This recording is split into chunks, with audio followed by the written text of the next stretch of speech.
He's pitched really about the same here, but just hasn't had the run support to get the W's at home, or for that matter overall, with just 2 wins.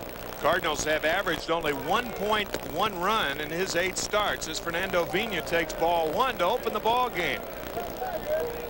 Beautiful night here in St. Louis. Cloudy all day, and the players certainly welcome that in late July. And this, the pit, as the players refer to it, Busch Stadium, about 2 stories underground, and it can be oppressively hot here in the summer. And the numbers for Fernando Vina, 1-1 to Fernando. Amazing last night, clear night, as fine a night as you'd want to see anywhere. And today the temperatures didn't get much above 80 degrees and maybe down into the high 50s tonight. Fly ball right field. Mark Whitten didn't see the ball initially. Now Mark drifts back and makes the catch. 1 away. He's been having loads of problems. That very thing, Timmy, seeing the baseball.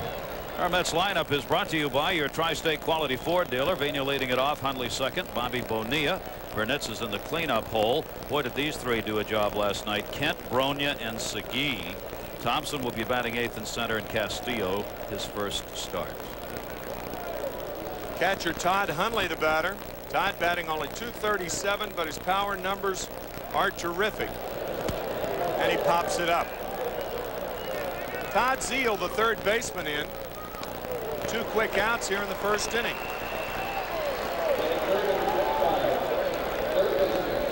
I talked to Joe Torre about his outfielders. As you look at Dallas Green, Dallas taking over on May 22nd of last year. Joe Torre, the manager of the Cardinals, the ex-manager of the Mets. He also managed the Atlanta Braves. He's a broadcaster for the California Angels. He said his outfielders have been breaking back first and then in.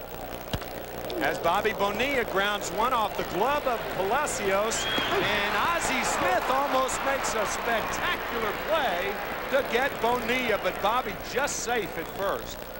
Ozzie's having just another great year, leading all shortstops in fielding percentage and smiling a bit as he almost pulled this one off against his buddy Bobby Bonilla.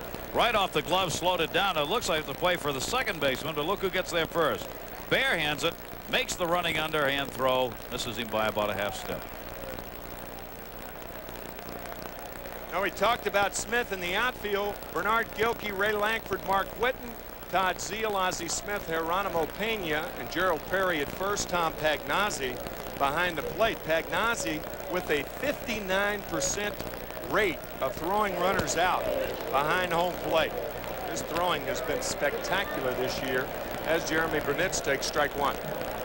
Don't even think about it. Don't even think about it. 2nd in the league behind Santiago, but after last night has edged up to within points of Santiago for the best rate of throwing out base stealers. Another inside strike to Burnitz. Jeremy thought that last one was inside. It's 0-2 to Jeremy Burnitz.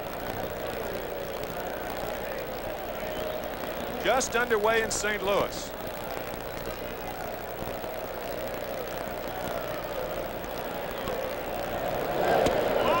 Outside, ball 1. So the Cardinal outfielders have been saying heavenly shades of nights are falling. It's twilight time. Where are my eyes? And everybody's running on them. Running, picking up bases. Whitten in right field, challenged twice in last night's game. Got one, didn't get the other. That's a bit of a surprise because they thought and hoped the outfield was going to be not only one of their offensive strengths, but also defensively strong, catching the ball and getting it back in. It's not working out that way right now. Whitey Herzog proved that here in St. Louis in the cavernous Busch Stadium, you've got to have fleet outfielders with great range and strong arms. And Burnitz is down on strikes. Pagnazzi will go to first, and Perry almost missed the bag.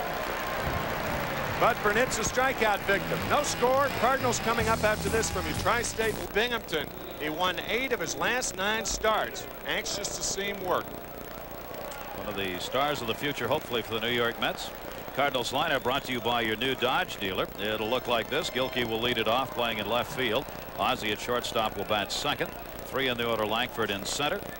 Perry at first base tonight will bat cleanup. Zeile's at third. He'll be followed by Whitten, who's playing right. Pena will bat there. And there'll be a couple more. Pagnozzi doing the catching, and Palacios. We had to get his first major league pitch on the air, for God's sakes. That's right. 0-1. It was a strike to Bernard Gilkey, the left fielder, and he promptly hammers the second pitch to left field. So Gilkey with a leadoff single off Castillo, who is 6'5", 210 pounds. He is a big guy from Caracas, Venezuela. Take a look at the defense behind Juan. Segui, Thompson, Burnitz in the outfield, Bonilla, Vina, Kent, and Bronya in the infield, and Todd Hundley behind the plate. Joe Torre often has Ozzie Smith bunt, even in the first inning. We'll see. Yep, he does. Castillo will have to hurry. He got his man. Sacrifice successful, 1 out. And center fielder Ray Lankford coming up. Is there a prettier bunt to be laid down than that by Ozzie? I mean, this is picture perfect. It's his 10th sacrifice of the season. Absolutely deadens the ball on the artificial carpet. Takes about 3 hops to get to the pitcher, and that, as Timmy said, forces a throw a little hurriedly to first, but they get him. I wouldn't be a bit surprised if Ozzie tried to test the young Castillo, realizing it's his major league debut, and just bunt it back to him and see if he can make the play. If he does, the sacrifice is successful. His heart's going so fast. Yeah. I'm just trying to remember where he is. Ray Lankford takes the breaking ball high, ball 1.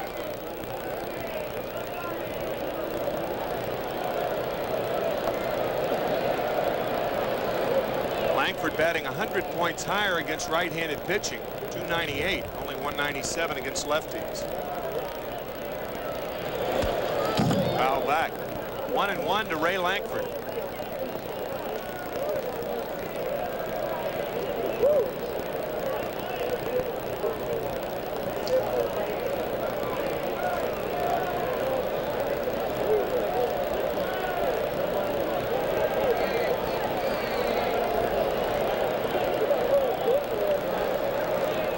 Change, grounded by Bronya at first base. Gilkey will score. And Lankford stops at second, 1-0 Cardinals.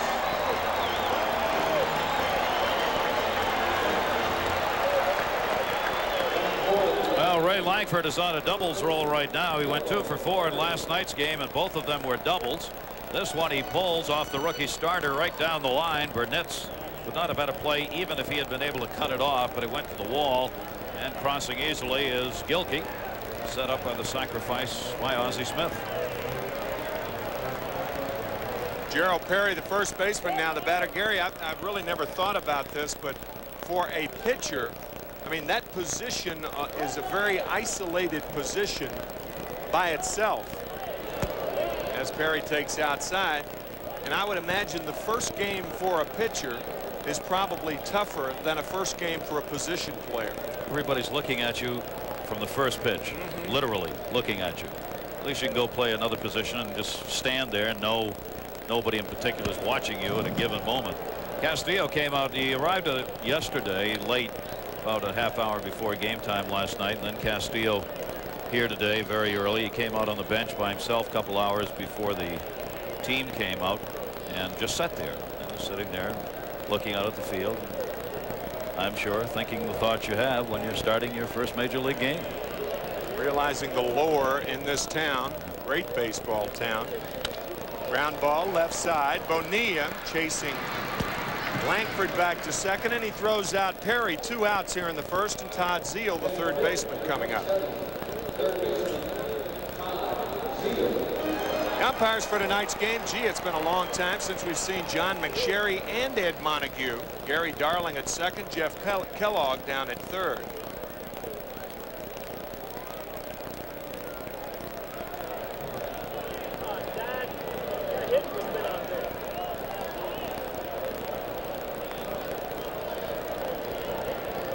Todd Zeal has been one of the hotter Cardinals since the All-Star break. 3 home runs, 10 RBIs. Strike 1. No question Castillo has the good fastball. He always has had it. It'll be up in the upper 80s. But the breaking ball used to get him in trouble. He couldn't throw it for a strike. He's been working on that over the last 2 seasons. Slider in particular. Fastball change, curves what he throws. The fastball right now is his out pitch. He's got to move it around. He's not going to strike out a lot of people. Timmy and I were talking to Dallas before the game about that. Greg Pavlik, the pitching coach, said the same thing. He's going to have to learn to move the ball around in the strike zone to be a successful pitcher. It's almost the case with any pitcher, regardless of how hard you throw. Outside and low, 2 balls and a strike. Nolan Ryan, a great example. When Nolan Ryan was with the Mets, throwing 97, 98 miles an hour, he couldn't get his curveball over. And big league hitters can catch up to the fastball if they know you have trouble getting any other pitch over. And that was the case with Ryan until he joined the Angels in '73. A trade, an infamous trade as far as the Mets are concerned. I guess Nolan Ryan's trade from the Mets to the Angels, similar to Steve Carlton's trade from the Cardinals to the Phillies. Yes, same kind of name recognition and move. 2 guys who finished 1 and 2 in career strikeouts. Wow.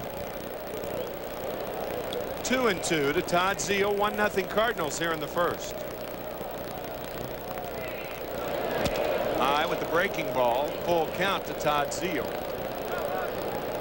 And one of the problems, of course, a tall pitcher has, as Timmy mentioned, he's 6'5", is we mention it all the time, is that release point. The taller pitchers have a more difficult time establishing and maintaining a release point. He stumbles on this one, got his heel caught, front heel, on the mound that time, and that curveball just hung up high over his head. Zeile pops it up, shallow left center field. Thompson waving off Segui to make the catch. But the Cardinals take the lead on a double by Langford. And it's 1-0 St. Louis. We go to the second half. A successful franchise. 1-0 St. Louis, top of the second. Jeff Kent, the batter. Line drive, right field, and Whitten coming on to make the catch. Nice play, Mark Whitten. And even though he did make a nice play, he didn't get a good jump on that ball. They're just not getting a good break on the baseball here for whatever reason, these outfielders. And I didn't think he was going to be able to catch up to that. He did, though, right off the carpet. And a long wait at first base, Ed Montague, before he signaled the outside to make sure he actually had it and hadn't trapped it.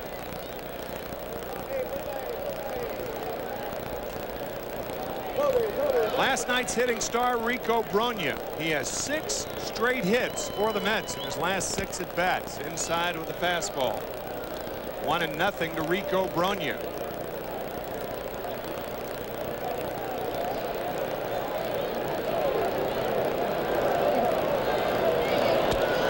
Slider low, ball 2.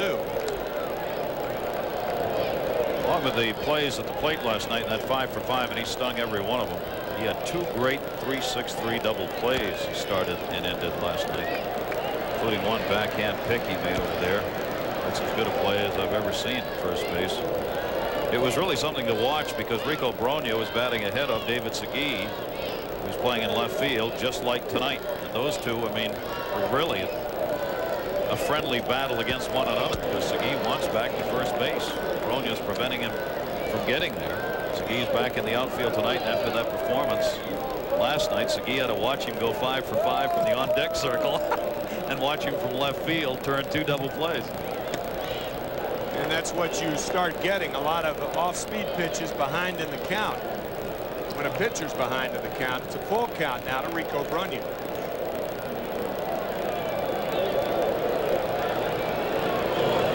Another changeup, grounded right side. 2 outs here in the second inning. Shades of Keith Hernandez last night. Mets fans were spoiled watching the Mex work at first base for 8 years. Best first baseman I've ever seen, Keith Hernandez. And he is really honored now as far as guys wearing his number. Last night, the Giants and the Dodgers, for instance, faced one another. Darryl Strawberry wearing number 17. And for the Dodgers, Roger McDowell wearing number 17. Mark Grace of the Cubs wearing number 17. David Cohn of the Royals wearing number 17, all in honor of Keith Hernandez. 1-1 to Segui. If you love to win and want to be competitive and want to play with people who are, as you were, Timmy, playing with Mex was one of those situations. The name of the game was win. Think about it, work at it, and win. Segui to center, and it's misplayed by Langford. That's exactly what Gary and I were talking about earlier. He didn't look like he saw that ball. I mean, that is the oddest way to go after a ball, and that's what Joe Torre was saying before the game. And it's all year. I mean, this isn't just something that's just happening. Look at this. What you know what? Just watching it here in a couple of games, what I see are outfielders afraid the ball's going to hit on the carpet and get by them, and reluctant to take the jump on the ball and rather play it off on the hop. I mean, they're just worried about that ball going by and back to the wall. That's just looking at it. That's what I see when they do it. Ryan Thompson, the batter, and the slider's in there for a strike.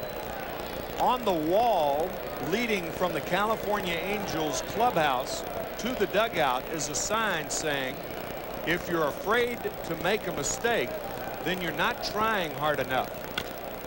This one hit deep to left field, and this ball is gone. Home run, Ryan Thompson, and the Mets take the lead 2-1. So a misplayed ball by Ray Langford leading to a 2-run homer by Thompson, his 16th of the year. Rather. Fundamental plays. If you make the fundamental plays, you stay in a game, and these things don't happen. Credit Ryan Thompson with taking advantage of the situation. He continues to get incredible numbers out of a .237 batting average, 16 home runs, 57 RBIs. Got this one out over the plate, extended, and whipped it. I mean, just whipped it over the 375 mark.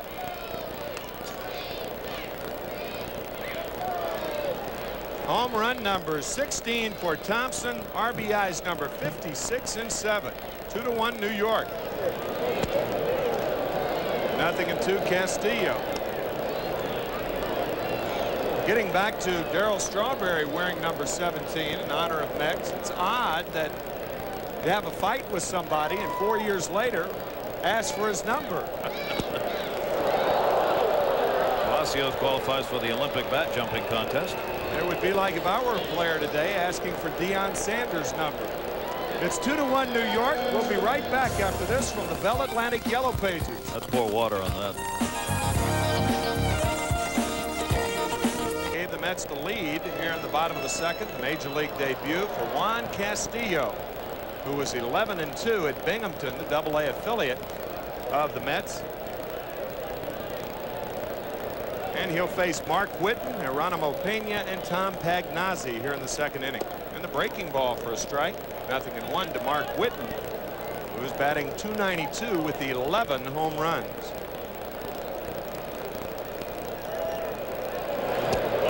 Ball 1-1.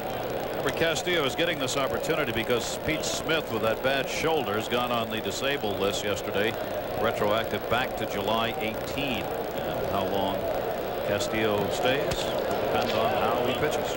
So said Dallas Green yesterday. Big series. Expos winning last night 6-4, coming back from a 4-1 deficit. Butch Henry against Greg Maddux down at Fulton County Stadium.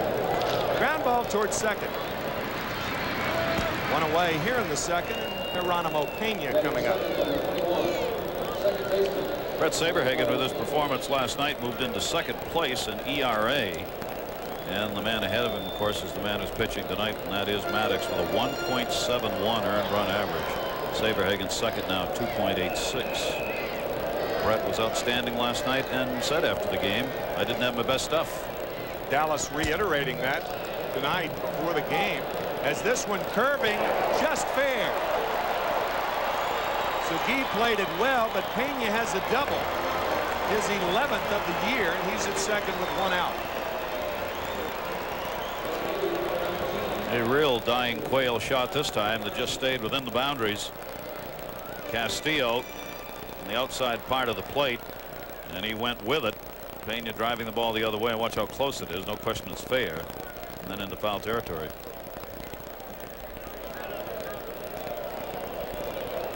So Pena on at second base. He is a threat to run with Tom Pagnazzi up there and one out.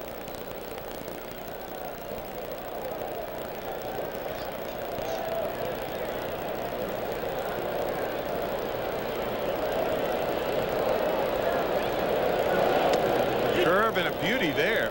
0-1 to Pagnozzi.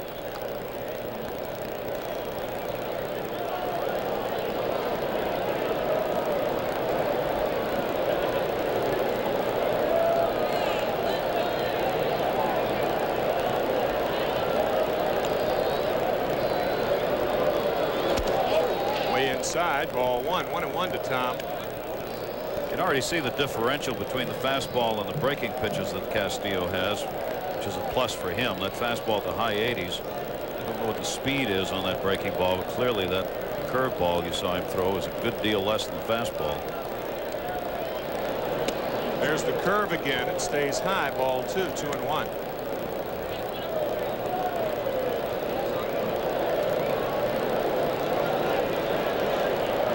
Mentioned release point. A lot of young pitchers, in an effort to stay on top of their breaking ball, will be more over the top with the breaking ball, 3/4 with the fastball. Big league hitters pick that up very well. There's a strike. 2-2.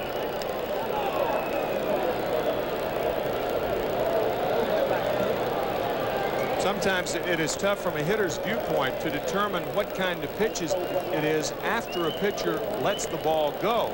But if they can determine it as he's letting it go, it gives them a huge advantage. Grounded hard to short. Vina on one knee bounces up and throws out Pagnozzi. 2 outs. Nice play by Fernando Vina at shortstop, getting the opportunity as Vizcaíno's getting the rest today. Fernando Vina's moved all around the infield. This time a hard hit ground ball, and on this carpet you will get a true hop, but it gets there in a hurry. He had to slide, then get up to make the throw. It's a nice play. It's only his 5th start at short this year. Vicente Palacios, high chopper. Castillo will have to hurry, and he does. Still 2-1 Mets after 2 here at Busch in St. Louis. We're back after this from Mason. Cardinals owned by Anheuser-Busch, purchased in 1953. As Fernando Vina takes a changeup for a strike, 0-1. Mets on top 2-1 thanks to a 2-run homer by Ryan Thompson with 2 out and David Segui aboard in the 2nd inning. And it hit Vina. And this one hurt. It hit the side of his right foot. And that is the 50th time this year that the Mets batters have been hit. A team record.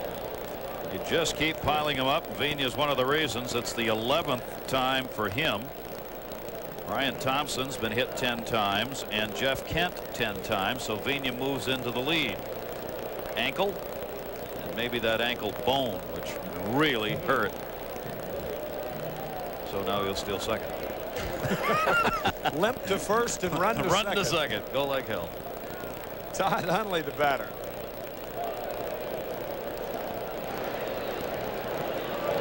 And a pitch out. How about that?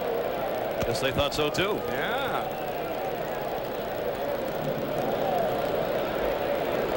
Joe Torre thinking, I'm not going to fall for that. And here is an idea of how many Mets batters have been hit by pitches.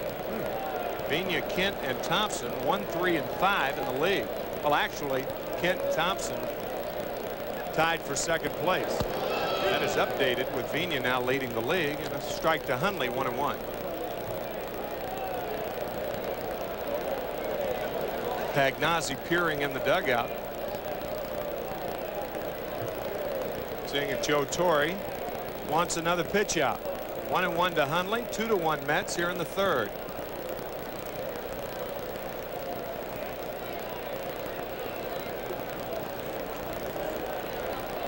Vina's got a good lead over there. He had that foot on the carpet, that lead foot right there.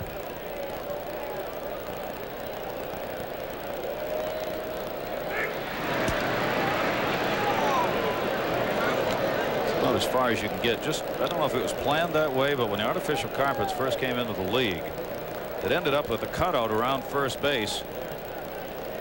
Well, you know when someone's got a pretty good lead because one foot's out on the carpet and one's back in the dirt. You can't get both feet on the carpet. It's too big a lead. You get thrown out. You can get one. High fastball. A ball and 2 strikes to Hundley. Joe Morgan was a guy who took about as good a lead as anybody I've ever seen. As you can see Bobby Wine flashing the signs to Mike Cubbage. So to be biblical, you've heard of water to wine. Well, in this particular situation, it's wine to Vina. The ante.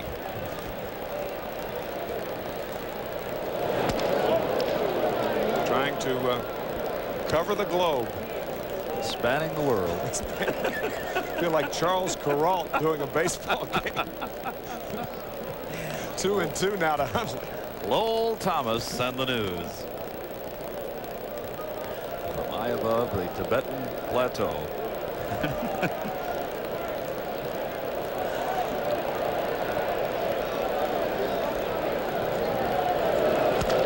Ground ball right side and through. We'll see if Vina is going to run. Not on that guy. Mets with runners at first and second and nobody out. Witten wasn't happy last night when he got challenged twice and didn't get the first one, and second time he had a chance to make a play at the plate. He got it there in time. This time though, the ball's hit hard enough and gets out there quickly enough so that Vina really had no chance at all, and in fact fortunately got back to second base because Witten put a pretty good throw back to the bag. Watch here as he makes the turn. See him pick up Cubbage. Third base coach is telling him right there, shut her down and get back in a hurry. Yeah, because Ozzy's there. Bobby Bonilla now. He singled off the glove of Palacios in the first inning, and the strike for the fastball. 2 on, nobody out here in the third. 2-1 Mets. Cardinals desperately need a good outing from Palacios. This bullpen is decimated. Completely overworked this year. Line drive in there. Base hit. Bonilla. Here comes Vina. The strong throw. Not in time. Cut off by Perry, and Hundley's hung up. And tagged out. Bonilla to second. 3-1 Mets. But you got to say bad base running by Hundley because there's nobody out if he stays at second. The Mets still have runners at first and second and nobody out.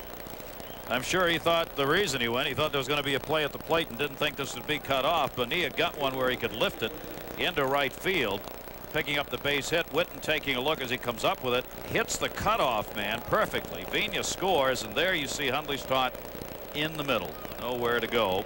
9-3-5-4 on the tag. With 2 outs, it would have been a good play. With none out, it's not a good play, because if he thinks there's going to be a play at the plate, then it's Cubbage and Vina's fault, not Hundley's. Yep. Here's a situation where, as a base runner, you have to rely on the judgment of the third base coach and not your judgment to determine whether Vina should score or not. Burnett takes a changeup for a strike. Palacios isn't fooling anybody right now. Mets are hitting the ball pretty hard off him. RBI number 54, by the way, for Bobby Bonilla. 2 balls and no strikes to Jeremy Burnett. Palacios is second lowest in hits per 9 innings in the league. They've given up only 84 hits in 101 innings coming into this game, so the Mets are doing it off of the best of the Cardinals staff and in the league as far as giving up hits is concerned. Not a good sign for Joe Torre.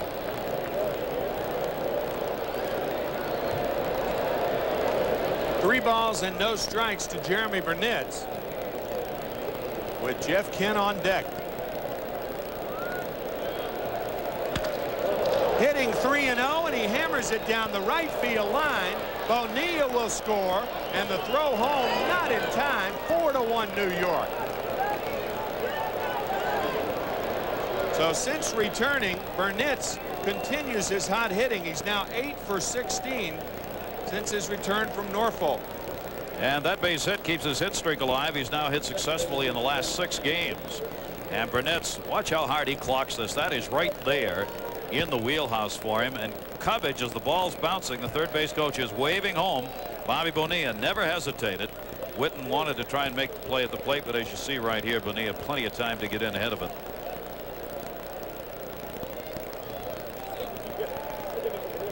Mets come into the ball game winning 13 of their last 22 games and 9-4 in their last 13 road games. And a strike to Kent. You think about that Giants series. You think about the game on Saturday before the Bonds home run in the 9th inning. Mets right in that game. The Hundley home run gave them the lead on Sunday, 6-5. Bonds with a big hit in the 8th inning. Single off John Franco to drive in 2. Giants won that game 8-6. And the point is, the Mets for the most part have been in almost every game this season. It is a dramatic turnaround from last year, whereas at about this time they were just putting in time until the end of the season. Good point, Tony. That's what Dallas Green keeps pointing to with this team, how close they are to being even better than what they've done so far. Grounder towards short. And a nice pivot by Pena for the double play, but the Mets scored 2 more and lead it 4-1. Bottom of the 3rd after this from Dorney Park. Last out. The 2nd inning, Juan Castillo, and the 3rd inning, Jeff Kent. And he's got the Cardinals numerically. I've never seen that, never even paid any attention to that. And on the Major League lineup card, 2-1 to Gilkey. I have to ask Dallas why, what he's looking for there. That's Joe Torre's marks on the card over in the Cardinal dugout. Doing the same thing. 3-1 now to Gilkey. I think the 2 of them just thought that up tonight.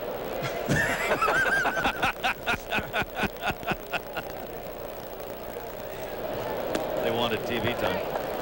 Ball 4. Well, it makes sense because you want to make sure that no batter is batting out of order. That happened this year when the Dodgers visited Cincinnati. What a mess. John Roper, right-handed starter for Davy Johnson's Cincinnati Reds, batting out of order. And the Dodgers called attention to it very quickly, and they should have waited until the end of the game.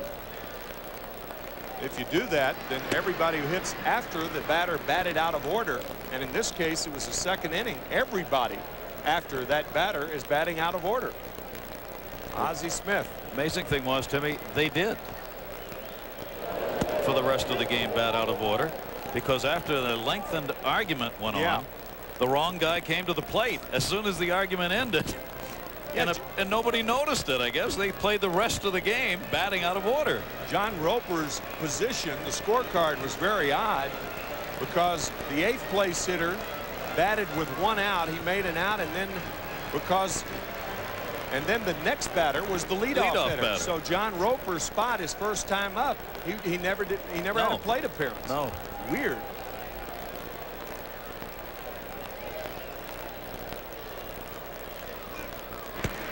Quick move to first base. It's a pretty good jump step right there, shown by the rookie Juan Castillo. Have to be off the rubber when you make a move like that. Otherwise, you're not stepping enough toward first base, deceiving the runner. Smith, the fly ball to left field, and Segui is in a couple steps to make the catch. 1 out here in the 3rd. 4-1 Mets. And Ray Lankford coming up. David was out after they took the tarp off today. There was some showers this afternoon. Frank Howard hitting in fly balls, ground balls, stuff off the wall. Learning to play the left field here in St. Louis, and learning to play left field really anywhere for Segui, the first baseman, replaced by Bronya. Segui happens to have the best fielding percentage at first in the league, and he's in left. Well, after Bronya's performance defensively last night, he may stay there a while. Boy. There's Rico. 1 ball, no strikes to Ray Lankford, who doubled in the Cardinal run in the 1st inning. Wide, ball 2, 2-0. Rico Bronya had great comments after the game. He's so unassuming. He's yes, he just is. a wonderful kid. Really is. And in Connecticut, where he lives, grew up, a little coffee shop where they used to get together and discuss baseball and sports. He said, I bet they'll be talking about me tomorrow there. And it was kind of like he was kind of embarrassed by it. That's really nice. There goes the runner. The fastball's inside, and the throw is high. Stolen base, Bernard Gilkey, his 13th of the year. Running Redbirds have not been the running Redbirds this season. They're not stealing a lot of bases, but Gilkey clearly had gotten a pretty good lead. Looked like he intended to go a couple of times. This time Todd Hundley trying to make the throw down to Vigna, way off the mark. Ooh, Gilkey almost caught that shoe right in his face, but it hit off the bill of his cap as Vigna went up for the ball. 3 balls, no strikes to Ray Lankford here in the 3rd inning with 1 out, and he takes a strike. 3-1.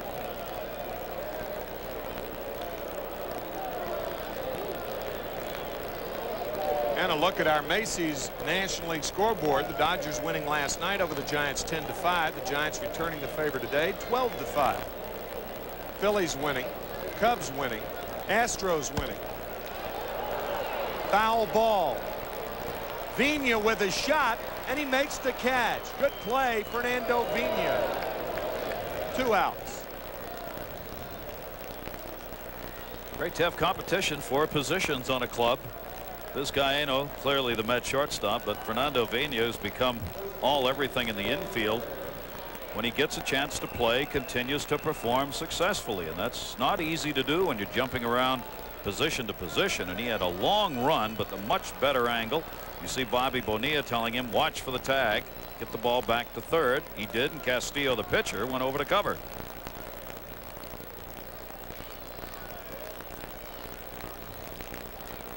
Gerald Perry, the first baseman, pinch hitter deluxe for the Cardinals, fouls it off.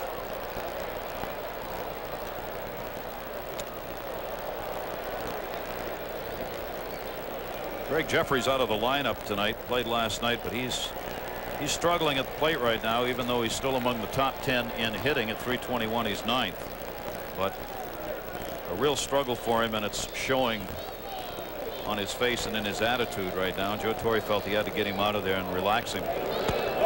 Way inside, and Dallas Green making a comment to us down in the dugout before the game. As you take a look at Greg Jeffries, that the one thing that the scouts have told him about Castillo is that he will come inside the hitters. Dallas loves that, as any manager would.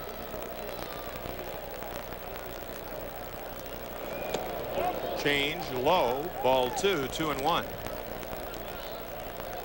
Jeffries 6 for his last 26 at the plate, but some of the things that the Mets saw in New York, throwing the bat, facial grimaces on strikes that he's taking or swings where he's missing, is really getting to him mentally, and I think that's why Joe Torre's got him over there. Check swing, foul ball, 2-2 to Perry.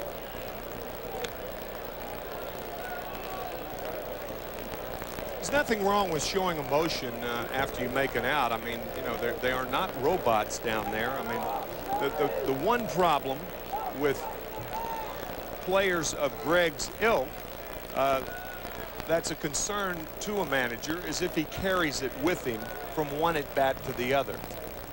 Ideally, outside to Perry, full count. Ideally, you don't want one at bat affected by the previous at bat, whether it was good or bad. But that's the ideal situation, and since you're dealing with human beings with different backgrounds, different psychological makeups, all people are not going to be the same. Line drive, base hit up the middle. Gilkey's coming around to score without a throw. RBI number 17 for Gerald Perry. It's now a 4-2 Met lead. Perry's a tough man at the plate. He is a good contact hitter, and Perry right here fought off a couple of pitches. Castillo got that one up, and you do that here, that's usually where it ends up. Thompson thought about going to the plate, but a break by Gilkey too big for him to have any play there.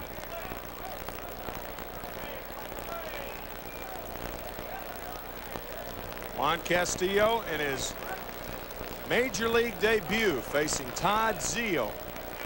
Cardinal third baseman who popped to shallow left field to end the first inning. Ball 1 to Zeal.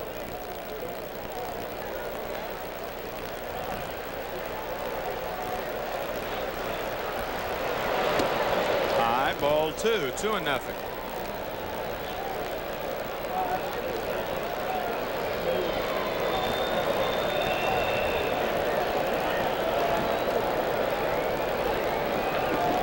Todd, married to the former Olympic gymnast, silver medalist in 1984, Julian McNamara. He hits this one deep to left field, drifting back Segui at the track for the third out. Zeal just missed one. He's walked none and struck out 2. Has given up 6 hits in the ball game to the Mets. Rico Brogna batting at .372 on the season now. And drills this one to center field. Langford back, warning track near the wall, and makes the catch. He had it lined up all the way and really just sort of drifted into it. Made a nice play out of it.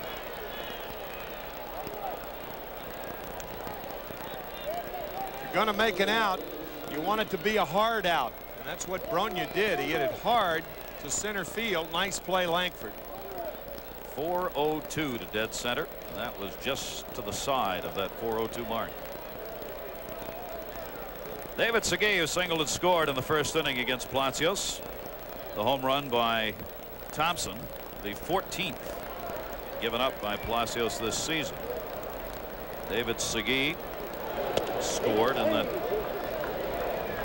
inning on the home run by Ryan Thompson. Came in ahead of him after Segui had picked up the base hit. David's batting at .249 right now and has 3 hits and 6 at-bats in this series.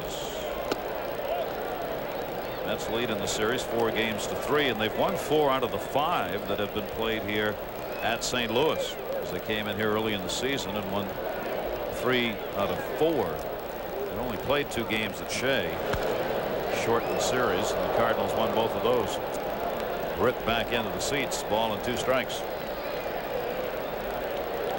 On our Toyota American League board, Yankees Red Sox opening up their series here with the Yankees on top of the Red Sox. How many Beantowners you think are at the stadium tonight? About 20,000? 20,000, yeah. Indians and Orioles. Toronto finally winning some games, maybe too little too late. 1 ball 2 strike count on David Segui. Mets have now won 31 games, 26 games on the road after having won only 31 all of last year.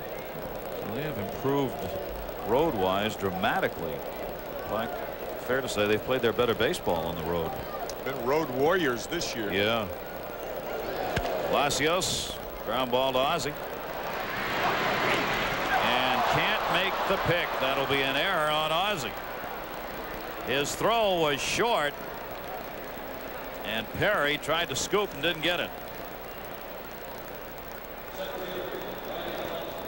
7th error of the year on Ozzie Smith. Gerald Perry, normally a pinch hitter. He does not start many games. As Gary said, it's usually Greg Jeffries. So 7th error of the year on Ozzie Smith on the low throw. Mentioned Ozzie, #1 among shortstops in the league, fielding percentage wise at short. The Mets can take advantage of this. Thompson takes the pitch for a strike. 16th home run came in the 2nd inning, the 2-run shot for Ryan Thompson. And he continues, of course, to be outstanding in road games while struggling at home. Ryan Thompson will step out on Palacios. 4-2 lead for the Mets inside to him. I guess Ryan probably hopeful of a trade to the Seattle Mariners, who might be playing on the road for the rest of the year. Perfect situation. Yeah, it hit 350, 360. No place to call home. Don't need one. Batting .274 on the road, or in scoring position rather. On the road he's batting .324, but at home .145. Go explain. No real logic to that. 2 balls, 1 strike on him. From that number 8 spot, 57 runs batted in. Segui at first, 1 out. Chopped. Ozzie again in the hole, trying to get the force. That's all they'll get as Segui retired at second base. 6-4. Smith to Pena, leaving Thompson on at first base on the fielder's choice, and Segui going back to the dugout. Smith aware that Segui is not a fast runner. His only play really is second base, and he gets David. First major league at bat, Juan Castillo struck out. Very limited chances for him, even in the minor leagues, to get any at bats. Got more of them playing in Caracas, Venezuela, where he honed his pitching skills. Broken bat, ground ball to second. Pena's got it. Over to Perry, that'll retire Castillo. No runs, no hits, an error, and 1 left on. Harvard here at Busch Stadium in St. Louis, with the Mets on top 4-2. Cardinals coming up against Juan Castillo. We go to the bottom half of the 4th inning. You'll have Witten, Pena, and Pagnozzi coming up. Bob Murphy will be leaving tomorrow as he'll head up the Hall of Fame headquarters for his induction into the broadcast wing. And of course, a big week for Murph. A great honor. Swung on and missed by Witten, who grounded out his first time up.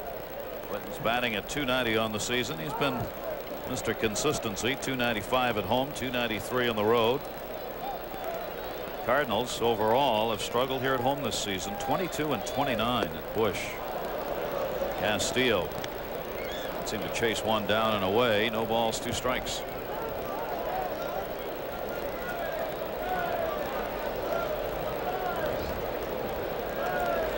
Witten with real good power. Likes to pull the ball when he can get one. Fouls that one back. He has struck out 64 times, drawing 30 walks, 11 home runs for Witten, who is a switch hitter. He's picked up 9 of those home runs from the left side. 0-2. Off the shin guards. Heard of drag racing. Well, Mark Witten is a drag hitter. He drags the bat head through the strike zone. There's not a snap to the bat head, but he's so strong that if you throw him off speed pitches, that actually speeds up the bat head and allows him to hit the ball out in front of the plate. Best place to pitch him is fastballs in, and that's what Castillo just did.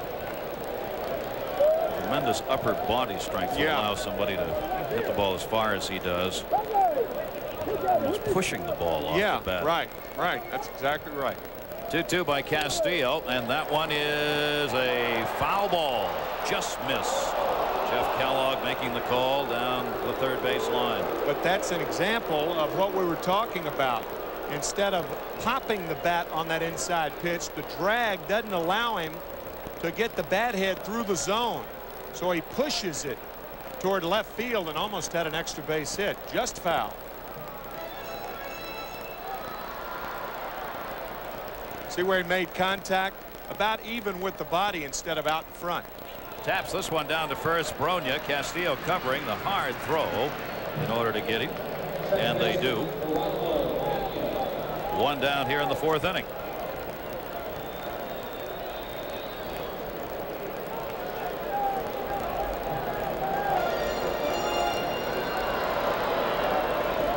One away, bases empty, and Pena coming up, who delivered a double in his first at bat, was left stranded.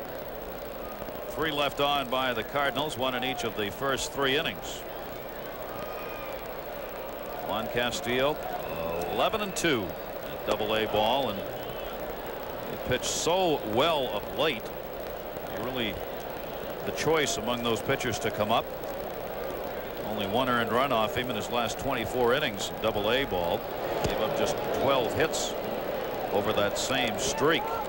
And the other reason he's the one who got the call, as Dallas was telling Timmy and I, Castillo's on the 40-man roster, so they need to get a look at him.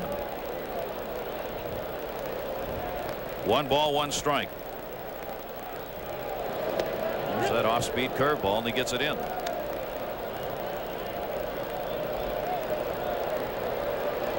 Castillo's last start at Double-A was on July 20, so he's working on an extra day's rest, the 6th day since his last start. Take it inside, 2-2.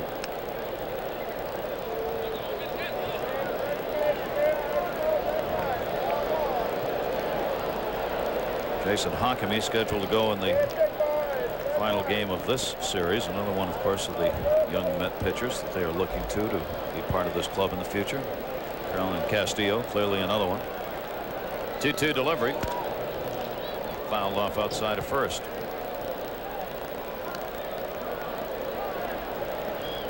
Well, 0 for 3 in the ball game last night. Has had 4 hits now in his last 15 at bats. Hockamy's doing the charting over there. Number 47. Got his bat in his hand. What's that all about? He's spitting out a garden. Those are artificial sunflower seeds. Artificial sunflower seeds. The artificial carpet. Well, I wonder, Timmy, with football out of here now, they're building a new stadium. In fact, even though they don't have a team for the National Football League, boy, I'd like to see grass in this park. Well, it was here in the early years. This ballpark opening on May 12th, 1966. Artificial turf here, 1970 season. Knocks it down. Castillo helping himself. 2 down. Yeah, talk about the Rams coming to St. Louis. This may be the last year. The last 2 years the Rams will be in Anaheim. And how many times do you come into this great baseball city in the middle of the summer and see hockey dominating the headlines? For good reason. Connection, New York, St. Louis. Huh? Big, major connection. Big, major, messy connection. Tacky. Ooh. Breaking ball misses outside. Not Messier, messy. 1-0 count. Of course, referring to the 5-year contract signed by Blues coach Mike Keenan, or at least that's the way it is for now. Blues coach question mark Mike Keenan. For those of you who may have missed the story today, broke this afternoon that now there are allegations of stories out that GM Neil Smith of the Rangers and Mike Keenan, former coach, conspired to find a way to get Keenan out of his contract. That story just won't die. 2 ball, 1 strike count. 2 down. The Mets are leading this one 4-2, out hitting the Cardinals 6-4. Bases empty, and Pagnozzi up the middle off the mound. Vina can't get it. Hit the side of the mound. Otherwise would have gone through without even a chance for Vina. Pagnozzi's on with a base hit. He's 1 for 2.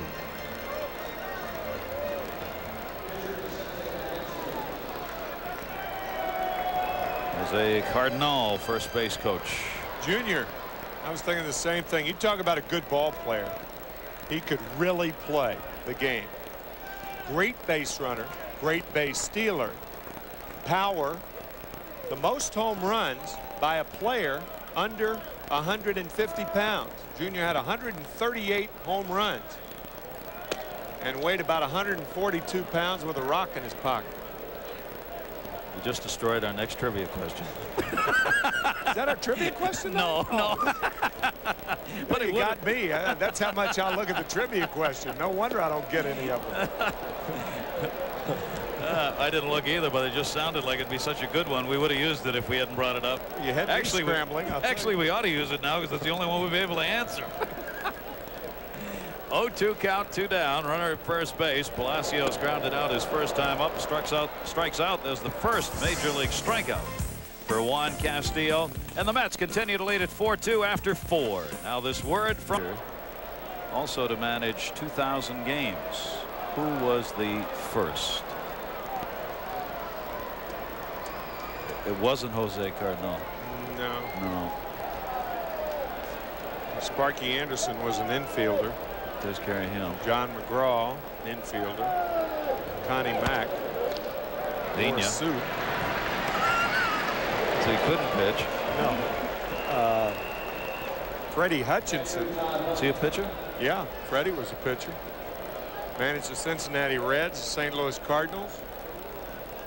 I don't think he managed that long, however. Walter Alston was an infielder, one major league at bat, a strikeout.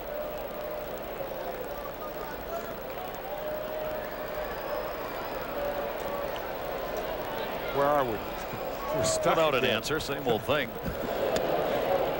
Todd Hundley was singled in 2 at-bats. Todd batting at .239. Vicente Palacios. It's a fastball. Misses outside. Behind on the count 2-0.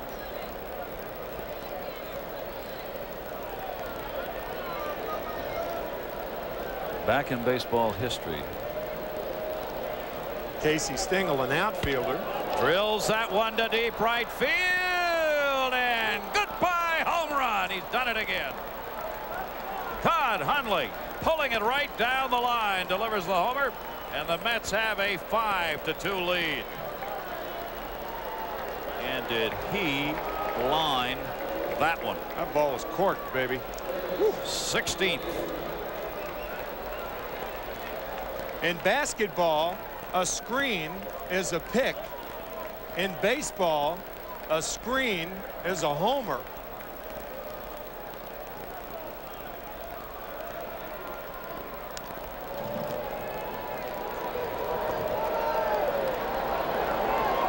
The screen. The screen. Trust me, it hit the screen. It's waiting to see if it would stay fair. And Bobby Bonilla goes after it and misses. 0-2. Here it is. Change up, rifle to right. 2 home runs for the Mets in this game. Cardinals have given up more than any other staff. They came into this game tied with the Mets, each having surrendered 108. Cardinals have now given up 110 home runs. Todd Hundley picking that one up on the Mets' 7th hit to give the Mets a 5-2 lead. Bobby Bonilla fouls that one off outside of third. Count remains a ball and 2 strikes on it. And Joe Torre's pitching staff continues to struggle. This staff is dead last in the National League in ERA at 5.13. And as we said, the most home runs. 1-2 breaking ball, misses down low. 2 balls, 2 strikes. As we've mentioned, as the season goes along, what makes that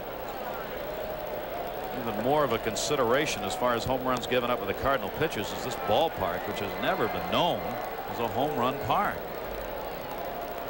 They're giving up home runs here and on the road. Bonilla takes the count full. Bobby's 2 for 2 with an RBI and a run scored in this game. Upping his average to .289. 0 for 5 in the ball game last night. Palacios, 15 home runs off him now this year. And he draws the walk after count had been 0-2. I'm going to go with Freddie Hutchinson since I can't think of anybody else.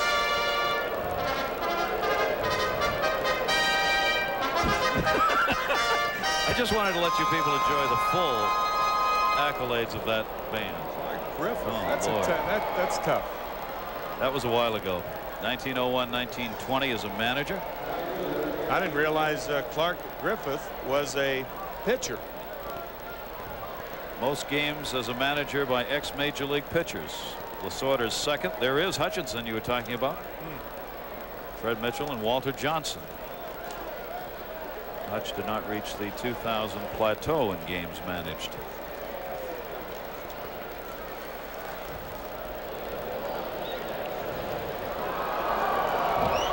Jeremy Burnitz, who has picked up a single. He's 1 for 2. Runner on at first base. Bobby Bonilla draws the walk.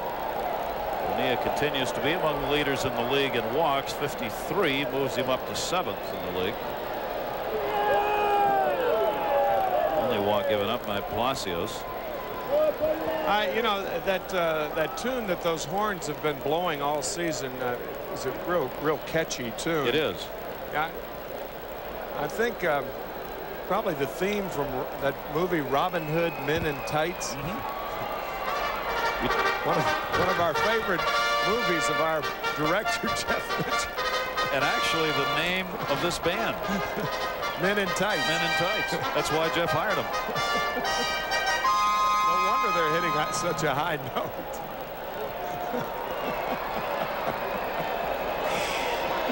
It's not fair. Call this work. So we don't. Joe Coleman visiting the mound, as he has so often done this year. 1-0 count here, and Jeremy Burnett's runner at first. Bonilla. Mets up 5-2. Burnett's takes the pitch outside. They don't want to go to the bullpen here unless they absolutely have to. John Habian's warming up. I mean, the bullpen's just working every day, 3, 4, 5 deep. Lots of innings. Palacios with 101 innings pitched coming into this game.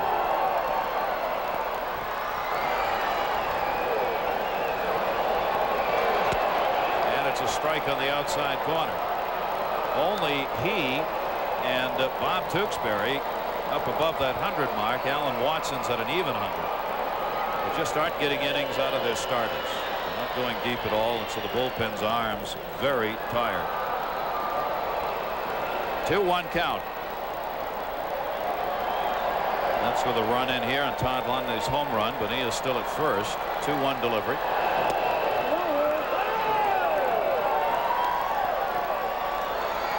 Palacios struggling right now. 3-1. 2.7 record. ERA of 4.10. Opposition hitting only .235 off him, which is 7th best in the league, but it hasn't gotten him any W's. Bonilla goes, throw down by Pagnozzi, and wait for him to get there, Ozzie. With the count 3 balls and a strike, the hitter should know that the steal is on, because a pitch that he wouldn't ordinarily swing at, that's a strike on the outside part, he's got to swing at, because he's got to protect the runner. Bonilla looking back, he sees Burnett take the strike on the outside corner, and Pagnozzi with that rifle arm guns him out. And then Burnett draws the second walk in a row, and only the second of the game off Vicente Palacios. Dallas doesn't look particularly happy over there. There have been some missed signs this season that have irked him a bit. He considers that part of playing fundamental baseball. Only the second of the game off Vicente Palacios. Dallas doesn't look particularly happy over there. There have been some missed signs this season that have irked him a bit. He considers that part of playing fundamental baseball.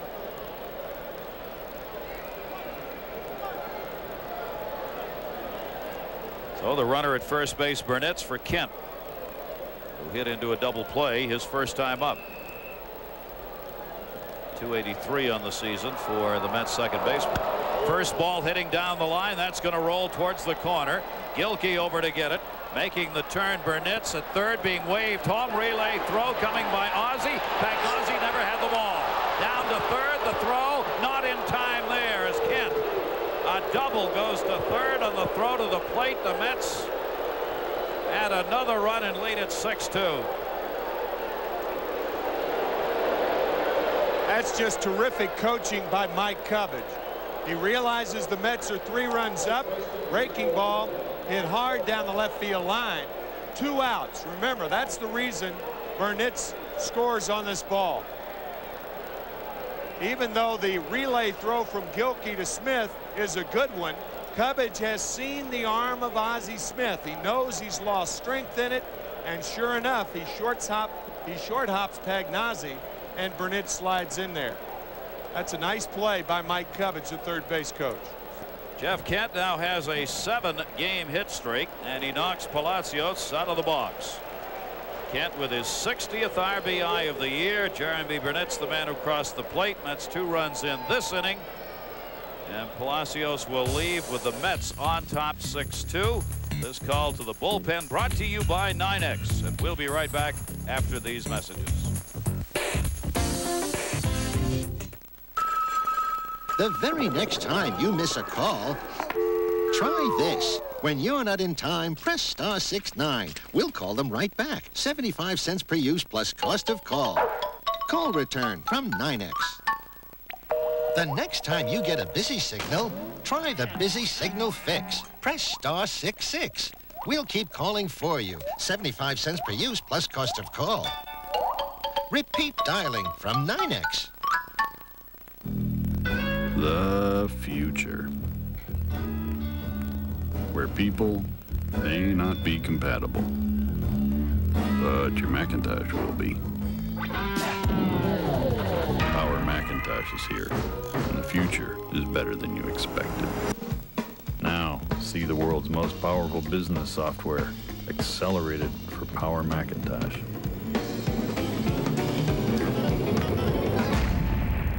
Do you want to hear something incredible? Once again, your Tri-State Quality Ford dealer has the #1 selling truck and car in America. In fact, for the 3rd year in a row, your Ford dealer has 5 of the 10 best-selling cars and trucks in America. Now, how can you top that? Now choose between an Escort, 3-door, 4-door, 5-door wagon, and pay just one low price. I guess the competition just doesn't stack up. See your Tri-State Quality Ford dealer and see for yourself.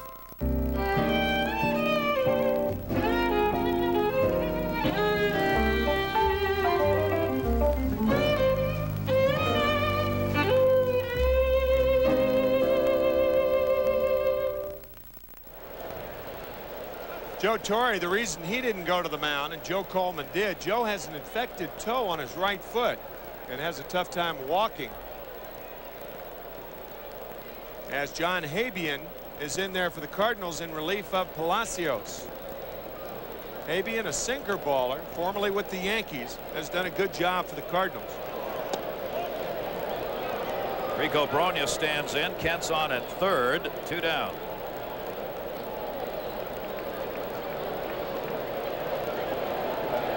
Look at the relievers' appearances, games performed in. They are all piling them up.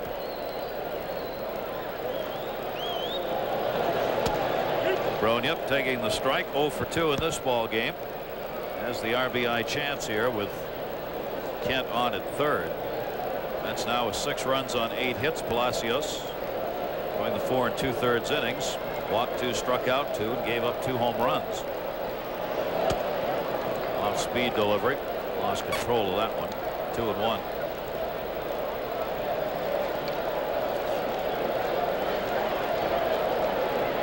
Habian on for the 45th time.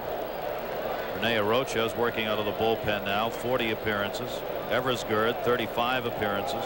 Rodriguez 48 appearances. Wow. Jake Murphy 46. Down to first base. Perry's got it. He'll take it to the bag, and that will retire the side. Brogna grounds out, but the Mets add a couple of runs, including Todd Hundley's 16th. Beautiful man on a beautiful summer night, Tim McCarver. All right, Gary, thank you. Bernard Gilkey takes a fastball low. Bernard has walked, singled, and scored both Cardinal runs. He also has a stolen base. It is 6-2 Mets. Bottom of the 5th. This one hit hard up the middle, so Gilkey has been on base 3 times, and he leads off the 5th inning with the single off Juan Castillo.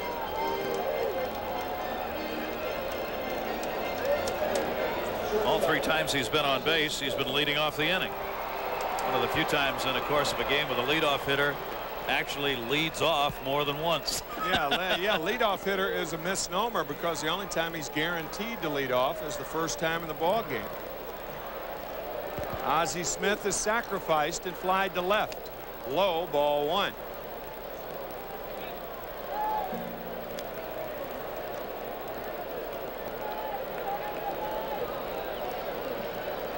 One ball and no strikes to Ozzie Smith.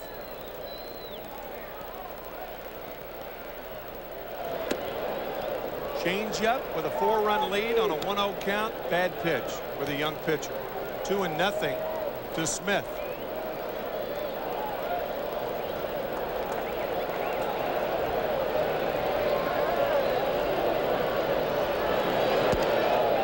it's 3-0. That's Todd Hundley's fault. Because Castillo's not going to shake off Hundley. The pecking order demands that he throw anything that Hundley calls for. But with a 4-run lead and a hitter up there is not going to hit the ball out of the ballpark. A 1-0 changeup with a young pitcher who's having a tough time establishing his fastball is a bad pitch.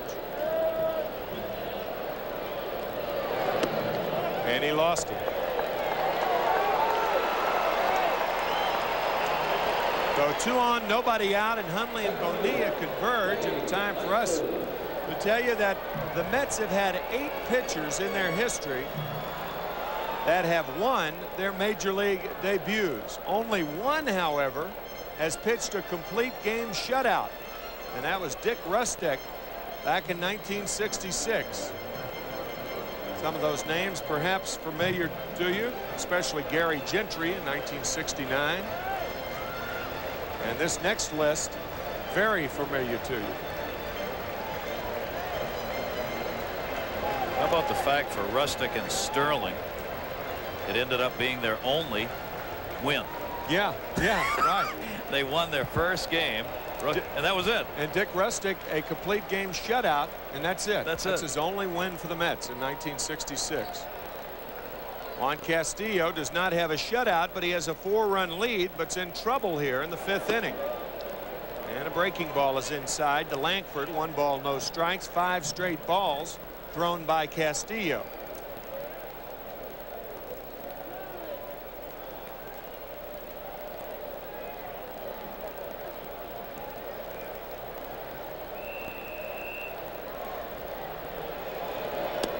Inside and low, 6 straight balls.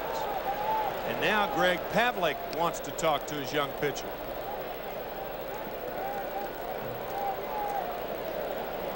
This is the kind of performance that Castillo had struggled with in previous minor league seasons and at the beginning of this year.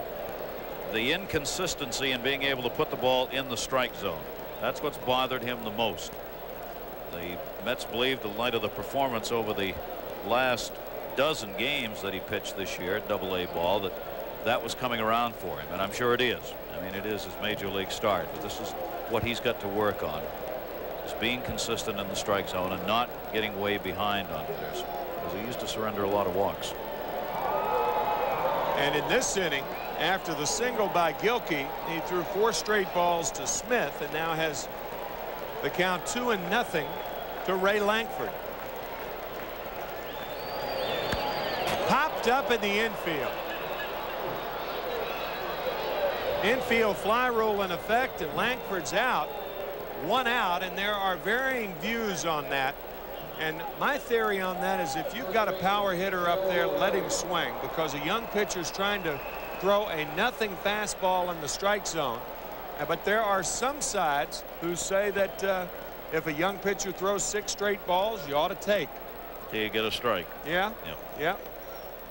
I think there's worth in both theories, depending on how successful they are. Yeah, that's right. Gerald Perry, the batter. With today's hitters who are not confident in hitting behind in the count, you probably go with the first theory and go ahead if you think he's going to groove one and let the guy get his good whack at it. Well, you're right about that. There's a lot of first ball hitting now. And the curve to Perry, who drove in a run with a 2-out single his last time up, is low and in. 1-0 to Gerald Perry. 6-2 Mets here in the 5th inning.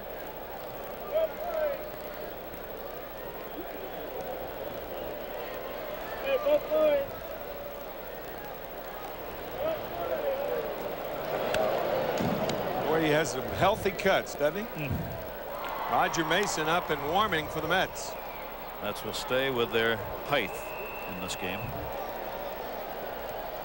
One of the things, of course, Dallas Green considers here at Castillo, he wants this to be a good outing mentally for Castillo. So he's not going to leave him in there if things get too rough. Same time, he wants to show confidence in him, but he wants him to come out of there with the lead, chance to win the game, and feeling good about his performance.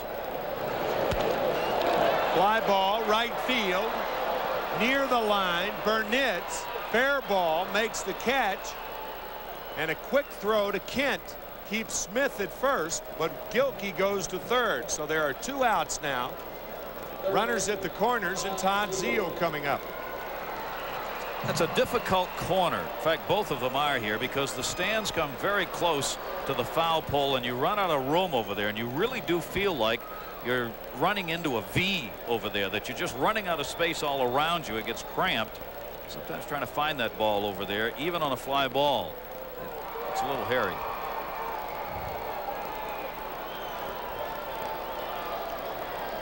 Both corners are uniform. It's not a right field as drastic as Fenway Park or the artificial surface stadiums. The King Dome in Seattle, an unusual formation in right field. Of course, now it's got a tile floor instead of a tile ceiling.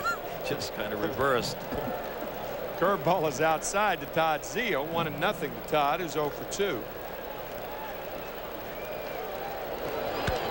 This one hit deep to left field. He missed the last one, but not this one. A 3-run homer for Todd Zeile. And it's a 6-5 Met lead.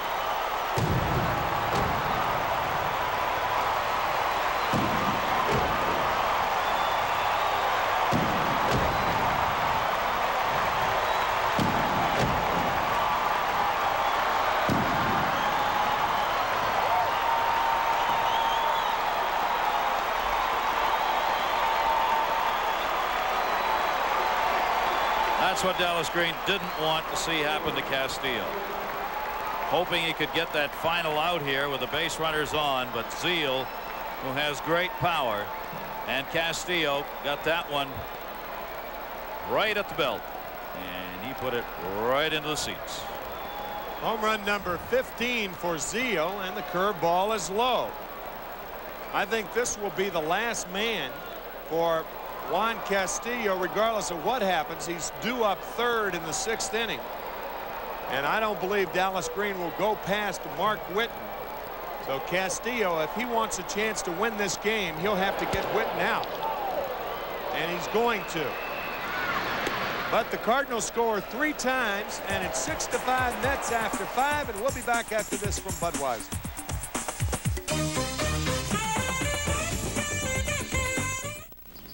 Category. Music. Deep Purple, man. Classic. Born. Huh? Yeah, man. First album. Yeah, okay. Okay. Cool. Paradise by the Dashboard Light. Ah, Meatloaf. Wonder what his friends call him. Me? Mr. Loaf. How about My Sharona? Beechwood aged Budweiser. Supertramp. Crisp, clean, classic. Frampton comes alive. Moment of silence, please. Fleetwood Mac. Yeah, all right. Question. Name America's #1 selling minivan. What minivan is around 16? With all this and is only at your Dodge dealer?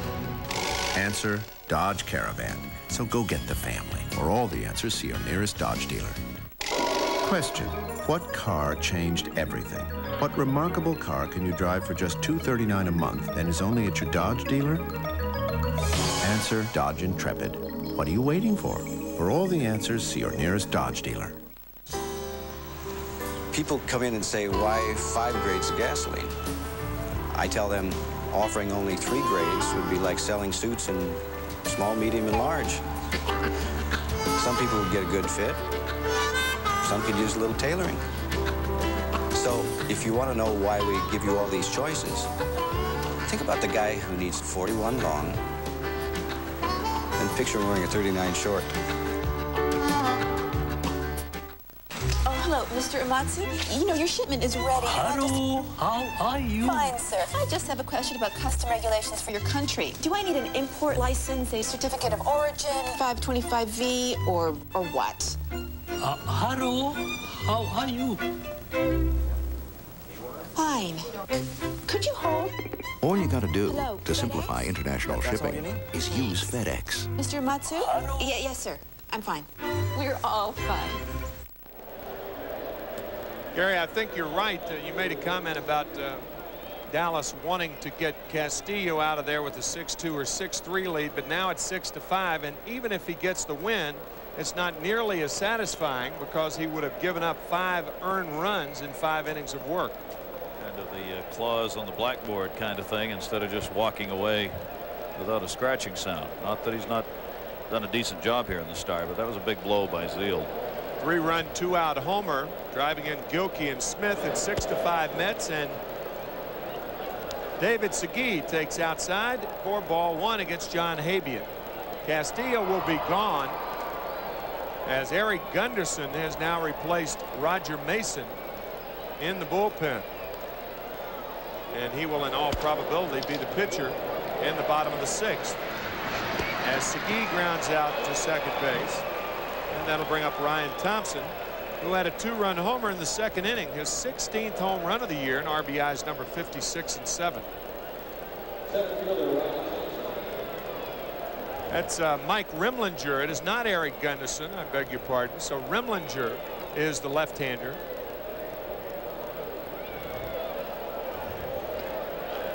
Remlinger had been starting, but they have a couple of days off coming, and so Remlinger's been put in the bullpen. His starts will be skipped, and he'll have a chance to work out of the pen probably for the next couple of weeks. Mets are off the next 2 Thursdays. They play a weekend series against the Pirates, and then they'll be back home next week against the Atlanta Braves Monday, Tuesday, and Wednesday. And then, as we said, off on Thursday, and a weekend series against the Florida Marlins. Ryan Thompson deep to left field, but it's going to be foul. The Rhino, vying for his 2nd home run of the game, missed the 4-bagger by about 8 feet. 1-1 to Thompson.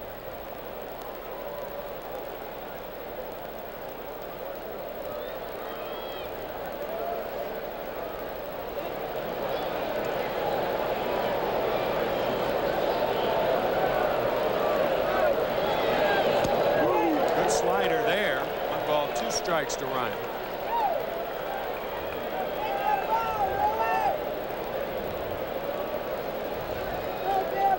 Ryan, a delightful guy.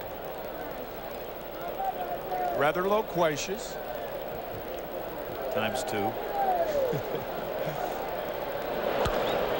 I like that. You know, all that is nervous energy. It's young, nervous energy. I think that's refreshing. Wants to be successful. That's right. Cares. I would much rather have a young player who is very talkative and trying to get that nervousness out of his system that way than one who is quiet and nervous. He's jammed, but loops it down the left field line. Thompson's going to try for 2. Strong throw by Gilkey's going to get it. That's part of the loquaciousness. Instead of verbally, it's coming through his feet this time. It's not that he didn't hustle. It's just that he didn't hustle wisely. He hit the ball, even though it's off the fist and jammed, it gets out there in a hurry. He broke his bat on that. And Gilkey had more than enough time to get this throw in on 1 hop off the carpet. Pena had to wait for him. And the one thing Dallas Green does not want Ryan to do is slide head first, but in the heat of competition, he does, and is out by about 8 feet. Luis Rivera, the pinch hitter for Juan Castillo. Luis with a pinch hit home run this year, 1 of 3 the Mets have hit, the most recent, as we mentioned earlier, by Todd Hundley on Sunday.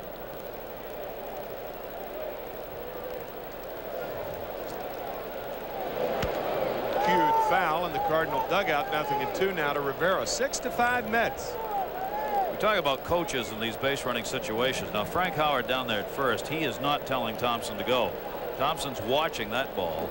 He's got it out in front of him as he's starting to make the turn, and he makes his decision down there. In fact, I don't think he even looked at Frank at all, and would have no reason to with the ball up front like that. That's a runner's choice. Well, Rivera goes down on strikes. A strong outing for John Habian. 6-5 Mets. And we'll be back after this from the Bell Atlantic Yellow Pages.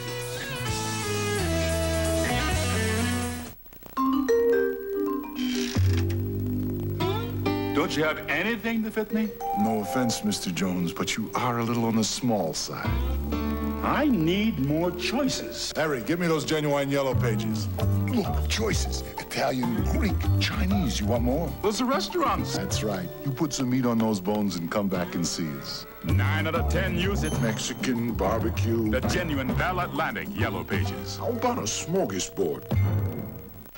You drive a car like this and you're going to be asked a lot of questions. The most popular being, what kind of car is that? You say, it's an Eagle Vision TSI. They say, oh yeah, a Jeep Eagle. To which you respond, it's not a Jeep Eagle. That's where you buy it. Then, at the risk of sounding like a commercial, you tell them all about its performance technology. Eagles do invite a lot of questions. But the next time someone calls an Eagle Vision a Jeep Eagle, you can tell them where to go. At Nobody Beats the Wiz, we're committed to constantly improving your home entertainment experience. We want to excite you with the newest technology and stimulate your imagination. That's why we're proud to present Yamaha Audio Components. Yamaha's digital tuners, amplifiers, and Cinema DSP home theater receivers will give your movies a sound that will jump right out at you, and music that'll get you up on your feet. Yamaha and Nobody Beats the Wiz. Home entertainment totally in a class of its own. Mike Remlinger will be coming in for the Mets in place of Juan Castillo, who has completed his major league debut. Remlinger will be appearing for the first time out of the bullpen. He's 0-4 in 7 starts. Opposition hitting .244 against him. He has surrendered 8 home runs in just 42 innings of work, even though the hits are 39 hits in 42 innings. So Remlinger, as we said, a couple of weeks work out of the bullpen now. His spot in the rotation will be skipped because of the 2 days off coming up in the next couple of weeks. This copyrighted telecast is authorized under television rights granted by Sterling AA Enterprises LP solely for the entertainment of our audience. Any publication, reproduction, or use of the pictures, descriptions, and accounts of this game without the express written consent of Sterling AA Enterprises LP is prohibited. Any commercial or other use of the program, such as by charging admission for its showing, likewise prohibited. Tim McCarver and Gary Thorne here at Busch Stadium in St. Louis. Ralph Kiner is on his way to the Hall of Fame, where he will attend ceremonies this weekend. The induction of Bob Murphy into the Hall of Fame. So the Mets with all 3 original television announcers, Lindsey Nelson, Ralph Kiner, Bob Murphy, all in the Hall of Fame. As Geronimo Pena drills 1 foul, it's 1-1 to Pena. There's Murph. Murph will be leaving tomorrow. This is his last game until next Monday or Tuesday, as he looks into your living room. Well, he's been coming into your living room for 32 years. So why not take a peek, huh? Breaking ball for a strike to Pena. 1 ball, 2 strikes to Geronimo.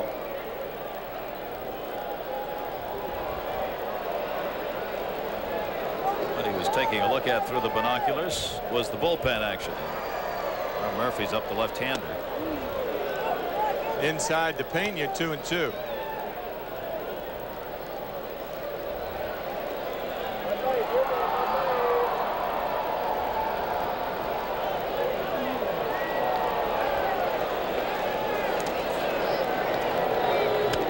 Way inside.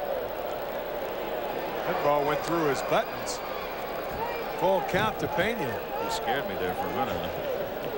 Well, you're right, it was his buttons. I don't know how that missed his jersey. Telling you.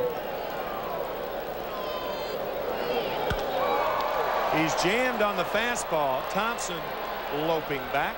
1 out here in the 6th inning. And Tom Pagnozzi, the catcher, coming up. Remlinger's first relief appearance of the year. His first start was back on June 17th. And he has lost every other start.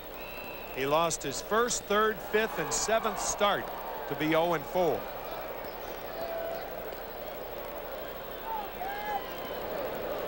So maybe his first relief appearance. He can hold the Cardinals down, as the Mets have a continuous 6-5 lead here in the 6th inning. 0-1 now to Tom Pagnozzi. Ball 1, 1-1.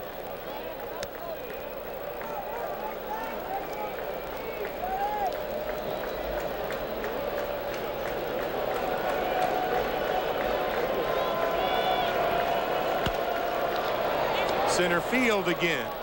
Thompson in this time for the 2nd out.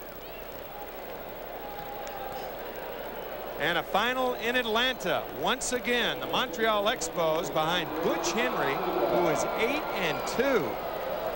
They beat the best pitcher in baseball, Greg Maddux. And now the Expos with a 3.5 game lead over Atlanta. Montreal's now won 8 in a row. And the Atlanta Braves turning into a bit of a struggle. Won only 3 out of their last 10.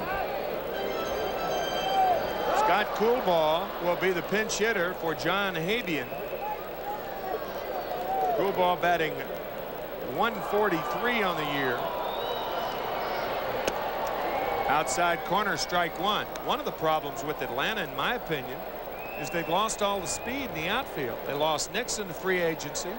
He's with Boston. They lose Ron Gann. He signed with Cincinnati after the motorcycle accident and the release in mid-March.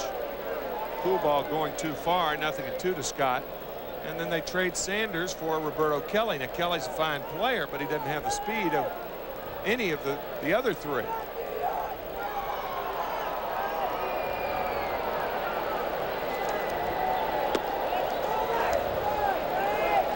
Sometimes those intangibles are so, how do you measure that?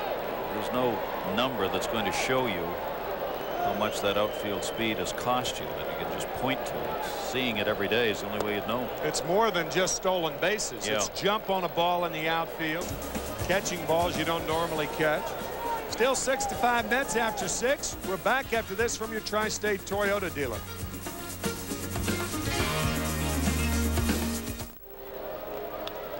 We will see our 3rd pitcher for the St. Louis Cardinals tonight. John Habian worked an inning and a 3rd. No runs, a hit. Didn't walk anybody and struck out 1.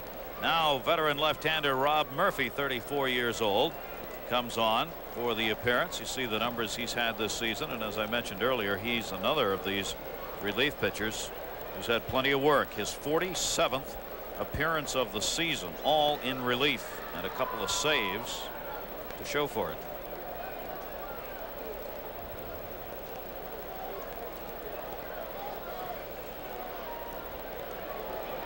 Fernando Vena. And the pitch is taken up high as the Mets, Vena, Hundley, and Bonilla do up here in the 7th inning, with the Mets on top by just 1, 6-5. They about hit St. Louis 9-7, but the Cardinals came back on that big 3-run homer by Todd Zeile in the 5th to make this a 1-run ball game. 1-run games have been St. Louis's plus this year. They are 21-9 in 1-run games. Pretty amazing for a club that has won only 46 games overall. He's working on their bats. That's Segui.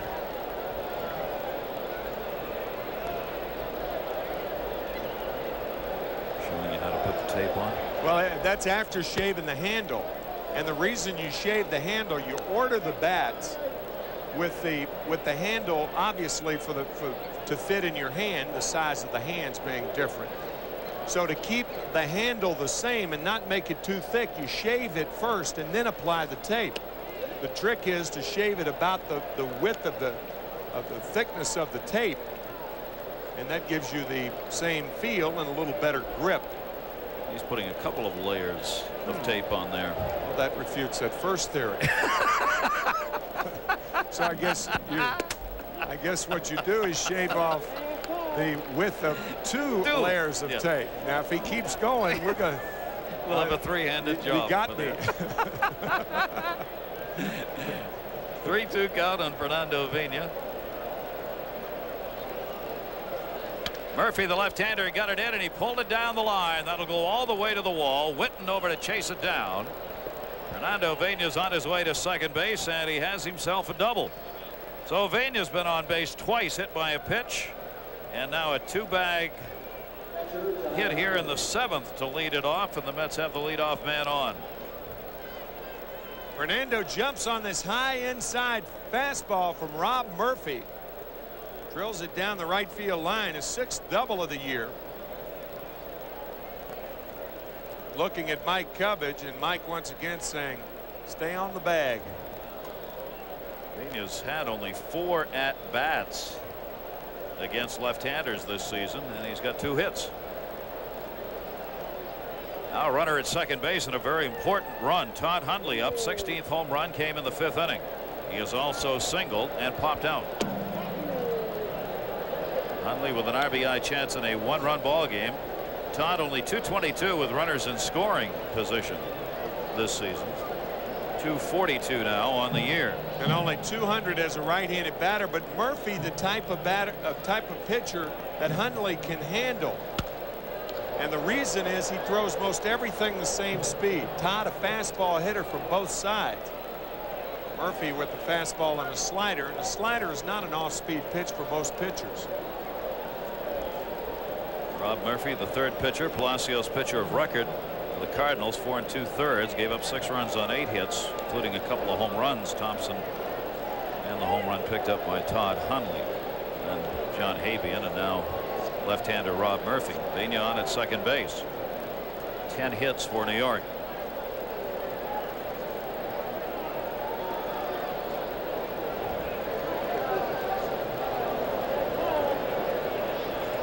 Vena's got a good lead at second.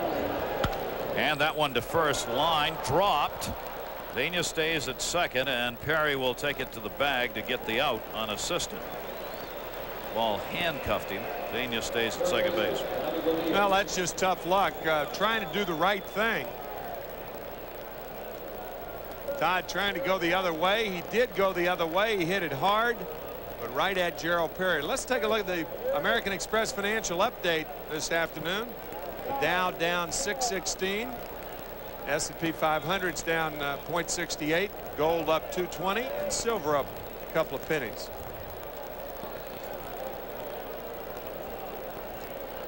He will give the intentional pass to Bobby Bonilla.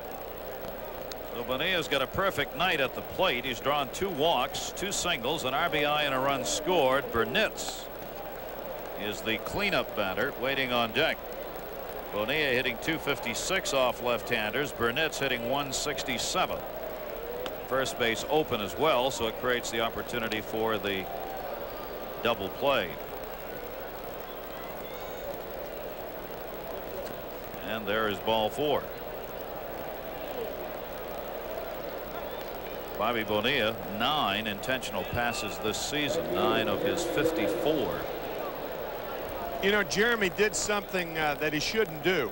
He was in the batter's circle, and he looked back to the dugout thinking that Dallas might pinch hit for him. In my mind, you don't give a manager the option. If he's going to take you out, he's going to have to hook you out from the batter's box. Run up to the plate. Dallas Green, I mean, you know, allowing Burnitz right now, I mean, he's back up, he's playing well. Here's your chance to get a big hit. You're playing a good ball game tonight. Go get him. Yes, sir. Burnitz, 9 RBIs, adding number 9 in this game in the 3rd inning on an RBI single, walked and scored in the 5th. You know, I understand that normally Dallas would pinch hit for him in this situation, but you know, you learn after a while that, and even some managers will tell you, if I'm gonna pinch hit for you, make it to where I have to yell to get you out of the batter's box. Don't be looking over here. And once in a while, that jump to the batter's box from the on-deck circle will change a manager's mind. That's exactly right. That's exactly right. You show me that you're eager to get up there to hit, and I might think differently. Yeah. And obviously, I mean, Jeremy was, but normally he's just taken out in a situation like this. It's just a small thing, but it can be a big thing as far as a manager's concerned. Burnitz has got a 6-game hit streak. He's ahead on the count here, 2-0. Left-hander Murphy's delivery to him. Gets that one in. Vena at second, Bonilla at first. A 6-5 game, and a very important point in this game With the Mets having 2 on and only 1 out and ahead by only 1. A chance to put some more up here in the 7th inning. 2-1 count on Burnitz. Towards the hole, and he's got a base hit. Witten up, runner being waved. Tom Vigna didn't get a good jump. Pagnozzi got him. Witten, a one-hop throw to Pagnozzi. And Vigna's retired at the plate, 2 down.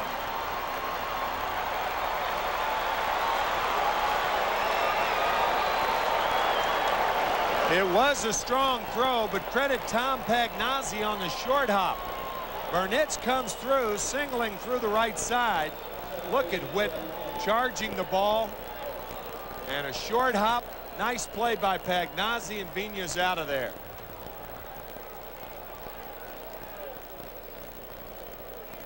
Dust to dust. Witten knows they're running. The Mets haven't stopped in these 2 games. Any chance at all, they challenge the outfielders. That time, the outfielder won the battle. Another intentional pass, this time to Kent with Rico Brogna, the left-handed hitter, on deck. So Murphy, 2 intentional passes so far. It's not backfired. And there is ball 4. That'll load the bases for Rico Brogna. A lot of people, you know, we gave credit to Mike Cubbage for sending Burnitz back in the 5th inning when he scored on the double by Jeff Kent. A lot of people say, well, now wait, you got Jeff Kent coming up. That would have left the bases loaded and 1 out. You've got Kent hitting, but because if it's a line drive, I don't think Cubbage sends Vigna. But a ground ball, a ball that hops that much, an outfielder's got to be picture perfect to make the play, and he did it. You just tip your cap to him. So I don't think that was a bad play. No. Rico Brogna. The bases are loaded, 2 down. The Mets are leading this game 6-5. Brogna with the 0 for 3 tonight after the 5 for 5 last night is 3 for 4 against left-handers and 1 for 6 with the bases loaded this year. That one is a base hit into left field. It'll score 1. They're going to wave another one on Burnitz to the plate. Cut off. And the Mets get 2. And there might have been a play. Pagnozzi was ready for a play at the plate with Burnitz coming home, but Zeal cut it and then turned to look at Pagnozzi, who was not happy that they didn't let it come through. You're exactly right, Gary. I mean, Pagnozzi's rubbing the back of his head when Zeal cut that ball off in wonderment.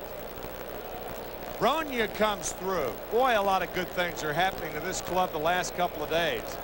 Bonilla scores. Burnitz racing home, and look at Zeal. Cut the ball off. The throw was on line, and there was a play on Burnitz at home.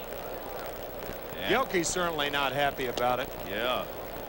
So it does backfire. The intentional pass to Kent brought Brogna up. He gets 2 RBIs with a single to give the Mets an 8-5 lead on their 12th hit. And Rico Brogna's got 13 RBIs on the year. And now it's David Segui, who has singled, reached on an error, and grounded out.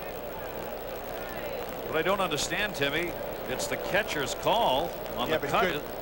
When you're that far out, you can't really hear to cut. I mean, a third baseman, especially since Kent's not going anywhere at second, he's right in front of him.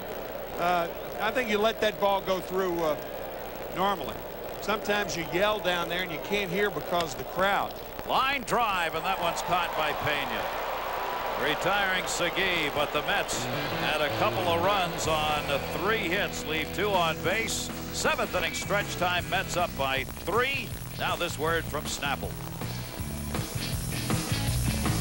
Outs for the Mets. Fouled off by Gilkey. Bernard Gilkey here at home came into this game hitting .172. And Ryan Thompson with the same virus can't hit at home. He's .329 on the road. One of the problems, he's not a ground ball hitter. Batting .210 on artificial carpets this year. It's exactly the opposite of Ozzie Smith. Ozzie not only benefits defensively from the carpet, but also offensively. Ozzy's hitting .284 at home and .200 on the road. He hits almost all ground balls, and on that carpet they get through, some that wouldn't when you're playing on grass. But tonight here at home, Gilkey's got the 2 for 2.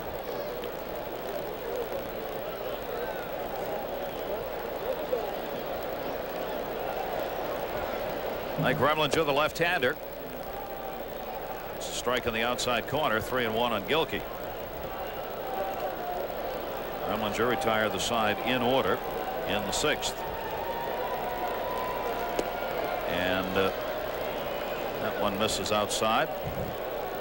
And now the count is going to be corrected. It is 3-2. 3-ball, 2-strike count. Stay that way. Mets have had outstanding work from their starters of late. Mets are 9-3 since July 4. 2.94 ERA for their starters over that span. And now he picks up the walk. Well, the leadoff man is on again. Gilkey all 4 times has been on base, and incredibly all 4 times he's led off the inning. Now, Gary, there's that dynamic Fred Bird right below us. Put that away now. It's all right. You don't have to. If there's anybody appropriately named, it's Fred Bird. Fred Bird. I've never really understood that mascot. Ozzy to left. Segui will put it away. Smith's retired. 0 for 2 for Ozzy tonight. Gilkey stays at first. Ozzy's got a 9-game hit streak that he may not get another chance to extend. Is Fred Bird named that just so it rhymes with Redbird? Does the Fred have a meaning? I don't know. Now check this out. I mean, I thought that was across the river.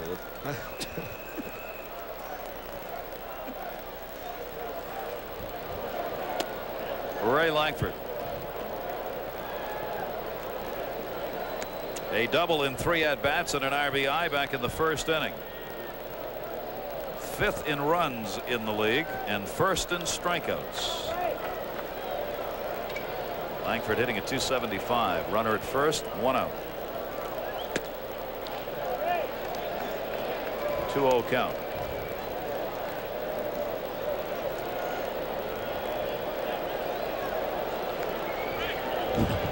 Mike trying to be too fine here with the 3-run lead.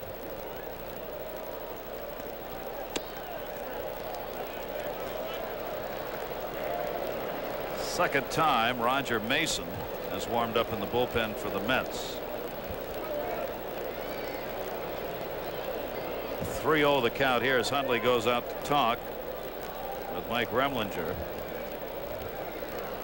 Brain Trust talking about what potential moves might be made here pitching wise for the Mets. You can see Dallas. There's nothing that irritates a manager more than late inning walks when you're up by more than 1 run. 3-0 takes to the strike. There are some walks that are actually intelligent walks. I mean, if you pitch around some hitters in certain situations, they're good walks and they're bad walks. The walk to Gilkey, a bad walk, and the 3-1 count to Langford, a bad count. And that's a bad pickoff try. Almost serious. See, you're 3 runs up. You got to know your situations, and you got to pitch according to those situations. Langford at the plate. Gilkey not going to be stealing. Remlinger's trips. Does that count as a trip to the mound? Yes.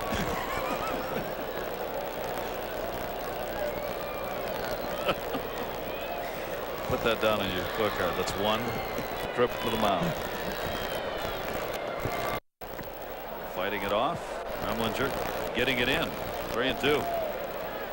Well, you know, I mean, simplistically put, I guess it's understandable when there are times that a pitcher pitches defensively.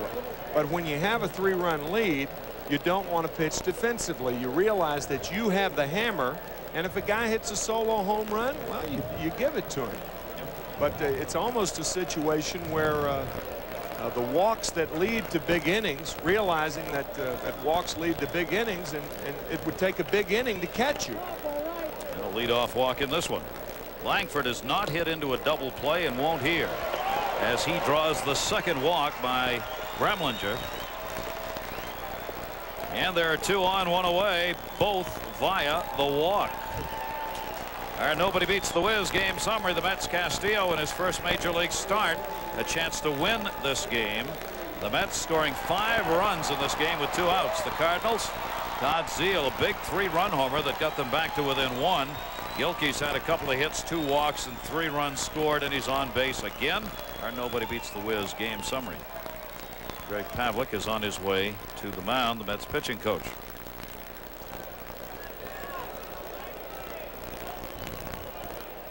Greg Jeffries, who did not start this game, has come out into the on-deck circle and is heading to the plate. A pinch hit for Gerald Perry.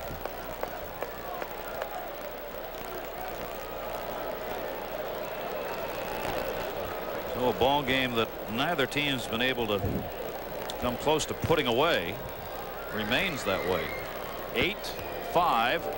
Mets on top, 7th inning. The Mets got 2 in their half of the 7th. Now the Cardinals have runners at first and second base and 1 out. And Jeffries, the number 9 hitter in the league, at the plate. Remlinger misses down low. Jeffries 276 off the left-handers and 339 off right-handers this year. Has been among the top 10 in hitting for just about all of this season. As we said, though, it has been a struggle of late for him at the plate. 6 for his last 26. Remlinger's 1-0. Ball 2. And a tough man to strike out. Gwynn is the most difficult man to take down via the K route. Jeffries is second. Ozzie also on that list, you see, 4th.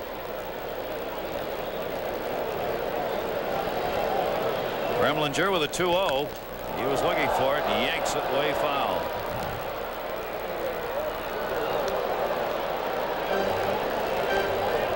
You might be saying, you folks at home possibly thinking, well, he's wild. Why doesn't Dallas Green, after a couple of pitches, take him out then? Well, once you make a trip to the mound, your first trip, you are committed to pitch to at least 1 hitter, and that's why they can't take him out right now.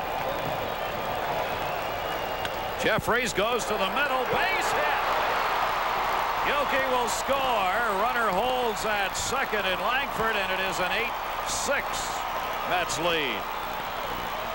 Greg Jeffries with a pinch hit RBI single gets his 47th run batted in. And this hit will probably do it for Remlinger, and it's not the hit, it's the bases on balls responsible for at least 1 run for the Cardinals here in the 7th. Bernard Gilkey has scored all 4 times that he's been to the plate in this game, all leaving off an inning. 2 walks, 2 singles, the way he got on. Jeffries coming through in a rare pinch hit appearance. Mets on top, but the Cardinals still threatening here. Now this word from American Express. Overall, he's done a very good job in middle relief and has been a very valuable man. He and Josias Manzanillo both have done overall very, very good jobs for Dallas Green. It's Mason in his career. 2 on, 1 out. Cardinals a 3-game losing streak they're trying to get out of in this game. And that's trying to take their second against the Cardinals. Mason misses inside with it. Ball 1. Zeile hitting at 261. And Mason has struck him out 3 times.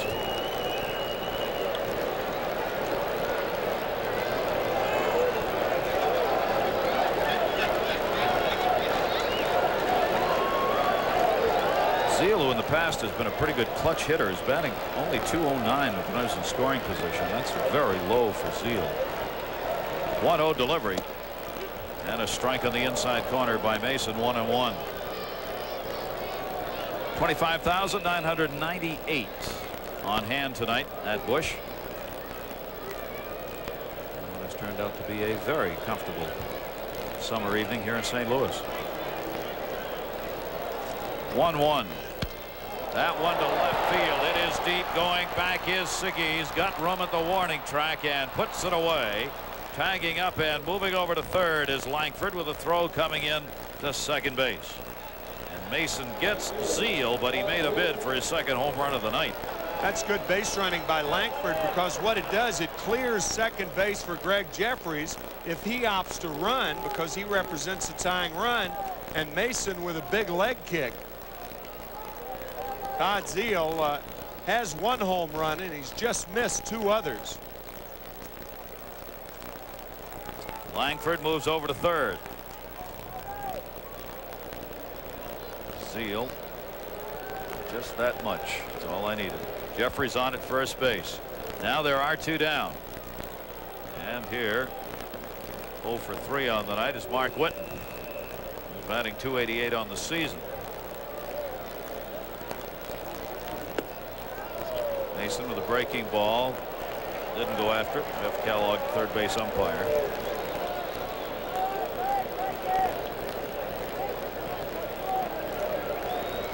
Numbers versus the Cardinals. Big ERA, but 6-1 record. Missed outside with that one. 2 balls and no strikes. Mark Whitten. And Zanille in the bullpen.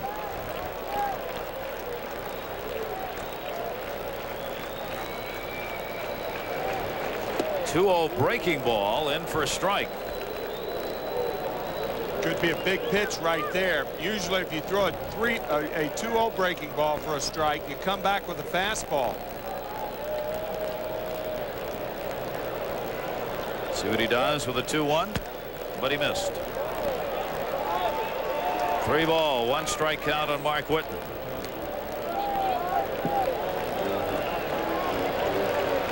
Six pitchers have now been used in this game.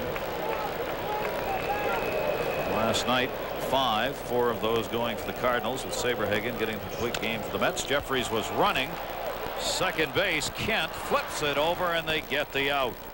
So Whitten retired, 1 run in on 1 hit, a couple of base runners left on. Mets lead it.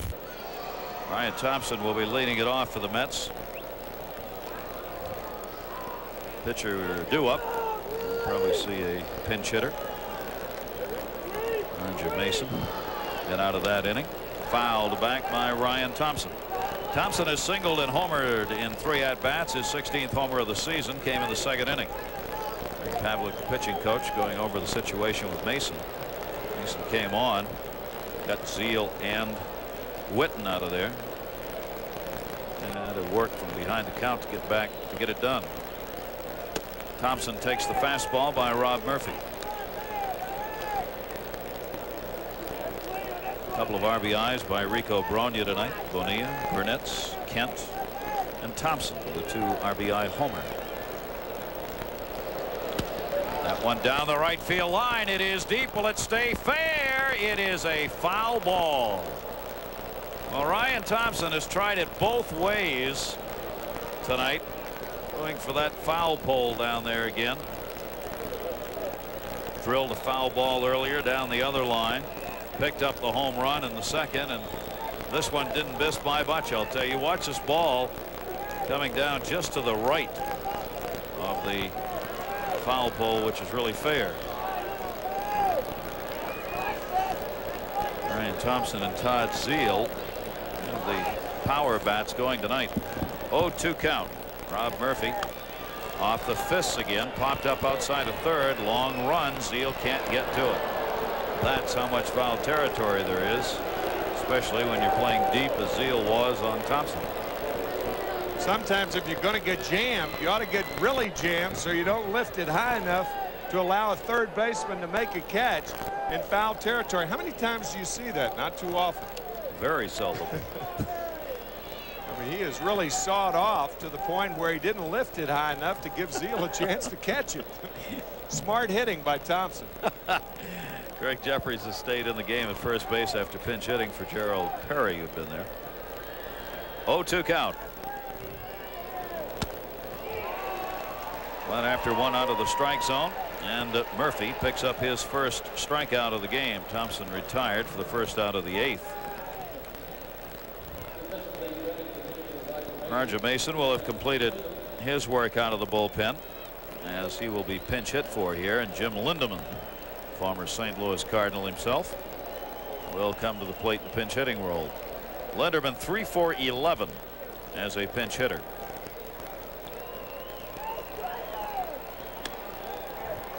And Murphy's outside to him. Those are the overall numbers for Lindeman this year. 236 off left-handers. 1-0. Juan Castillo, the rookie starter, 5 innings, 5 runs, 7 hits, walked 2, struck out 1, gave up a 3-run homer to Zeal. Juan Castillo's got a chance to win this game, pitcher of record for the Mets. Timeout taken by Lindeman. Palacios, the starter for the Cardinals, their pitcher of record, is 2-7.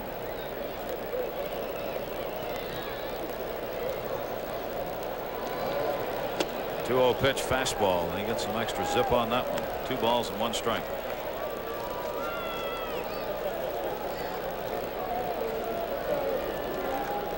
John Grodzicki, who was the traveling pitching coach for the Cardinals back in the early 60s. Those last 2 fastballs remind me of John. What a dear man he was. But he never. He was like he spoke like a ventriloquist. He kept his teeth together when he spoke, and he used to love a mitt that popped when a pitcher threw the fastball. He said it gave a pitcher extra confidence. And I didn't know what he was talking about for about a week after I met him. And he'd say, "I like the popper." And I've said, "What are you talking about?" And he'd say, "I like the popper." And what he was saying was, "I like the popper," meaning the popper for the mitt. And it took me like a week to understand what he was talking about. Clench his teeth and talk through clenched teeth, but he used to love that catcher who could catch the ball in the center of the mitt. And he thought, and rightly so, to give the pitcher a little extra confidence when he could hear what his fastball was doing. Would have been a good broadcaster, huh? What a dear man he was. John Grodzicki. 2 balls, 2 strikes, and Lindeman goes towards the gap in left center field. That's going to fall in for a base hit. Gilkey pulls in the rebound out there, and Lindeman delivers. And the Mets pitch hitters who have struggled all year, we've mentioned how they've been hitting below 200 of late, starting in that homestand against the Giants, have started to deliver some base hits off the bench. And that's what Lindeman does right there. Our Toyota American League scoreboard, updating you on the games there. Cleveland Indians, of course, battling Chicago, started the day a game and a half behind the White Sox in the American League Central. White Sox are losing as well. Cleveland already lost. Fernando Vena, the leadoff batter, hit by a pitch and scored in the 3rd inning, doubled, got thrown out at the plate in the 7th. Linderman's on at first, and coverage is going through the signs for Vena.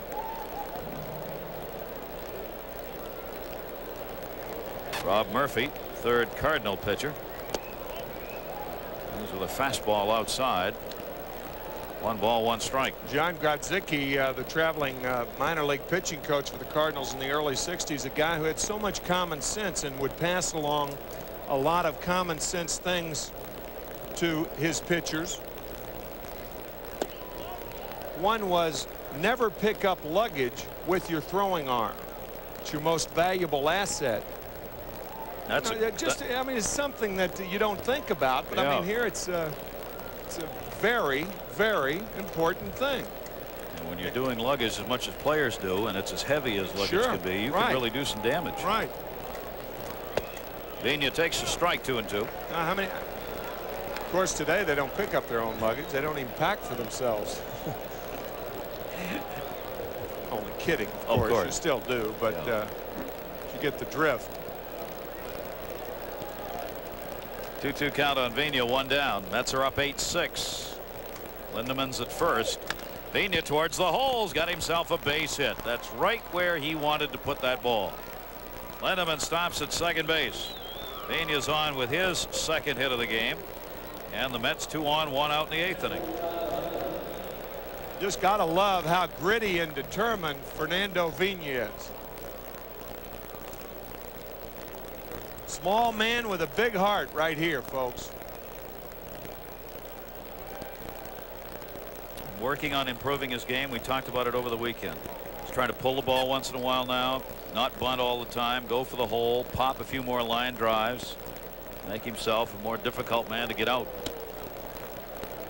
Todd Hundley with 2 on has already delivered an RBI with his 16th home run in the 5th. He's also picked up a single in this game. Todd upping his average to 241. 2 for 6 in this series. 2 on and 1 out. Murphy outside to him. 2 balls and no strikes. Hundley with a couple of home runs off left-handers. 200 batting average off the southpaws. Murphy checking Lindemann, 2-0.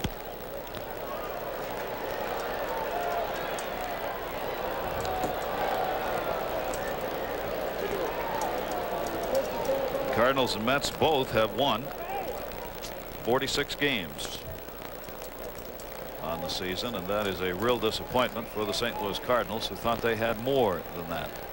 For the Mets, not a real disappointment if you judge it from the start of the year, but Dallas Green a little disappointed because he feels they've come so close to winning probably 7 or 8 other ball games.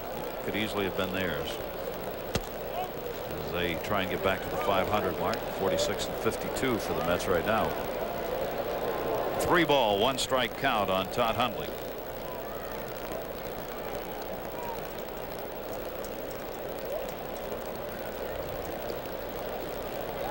Mets with the 2 home runs in this game. Thompson and Hundley, 106 on the year. Started the day 5th in the league in homers. 3-1. And the sacks are full. Murphy has now walked 3, 2 intentional. And a chance for the Mets here with 1 out and the bases loaded.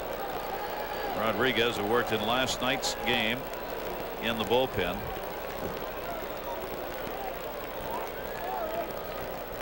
Bobby Bonilla is coming to the plate. Tom Pagnozzi taking the long walk out there. Rodriguez just got up, so maybe Joe Torre is giving him a chance to warm up, and that's exactly what's happening. Now Joe Coleman will take the long walk and in all probability bring in Rodriguez. Looks like that's the change that they want to make here.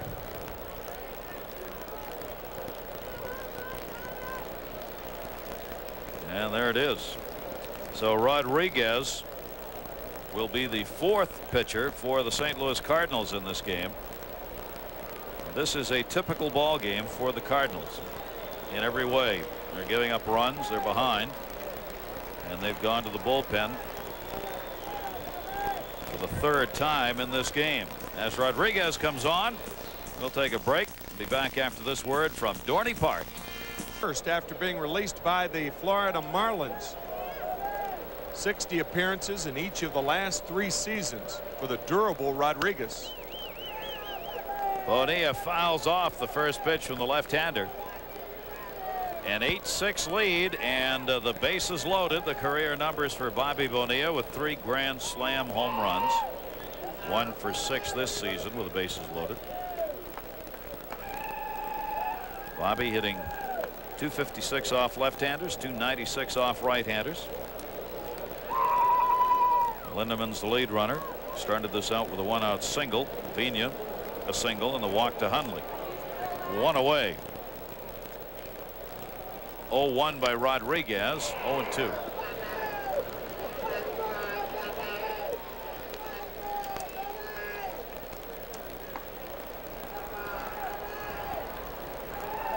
Career numbers against Rodriguez. Rodriguez worked 2/3 of an inning last night, giving up 1 hit. No runs charged against him. 0-2.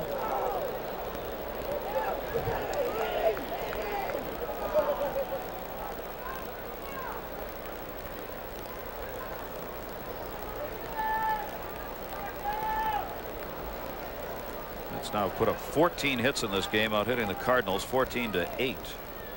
Bonilla with a 1-2 count. That one to center field. Langford starting in, stop, now comes, makes the catch. Lindemann stays at third on the fly ball to shallow center. And Bonilla's retired for the 2nd out.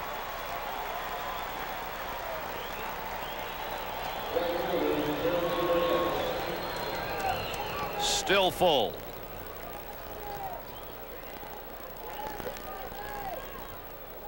Rodriguez gets one of the 2 he needed right there, and now faces Burnitz.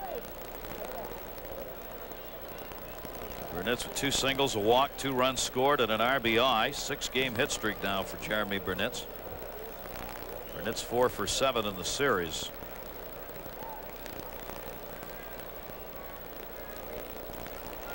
Again, we're in the top half of the 8th inning, so some potentially big runs out there on the base paths in a 2-run ball game.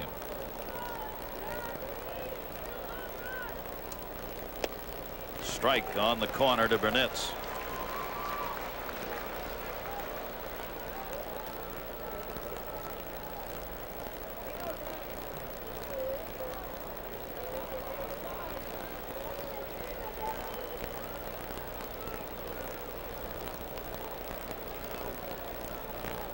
Oh, 1 with the bases loaded.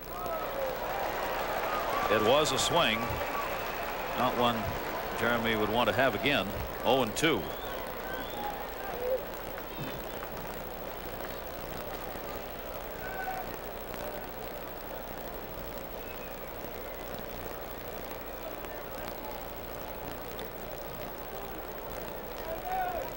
Rodriguez. 2 down. 0-2 pitch, and he got him. So Rodriguez comes on and gets the job done as the Mets, on a couple of hits and a walk, leave the bases loaded. Still lead by 2. Lead from Roger Mason, the 4th Mets pitcher, 3-2, and he has been the real unsung hero of the bullpen. He lost Sunday's game, but I mean, he has done the job when called upon. Very few times has Dallas Green asked Manzanillo to come in and hold the lead for John Franco, and he hadn't done it. He has really done a terrific job.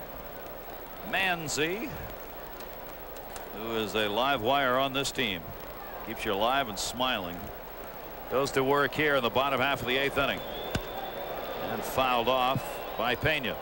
Geronimo Pena, double in 3 at-bats, got it on his first time up in the 2nd inning.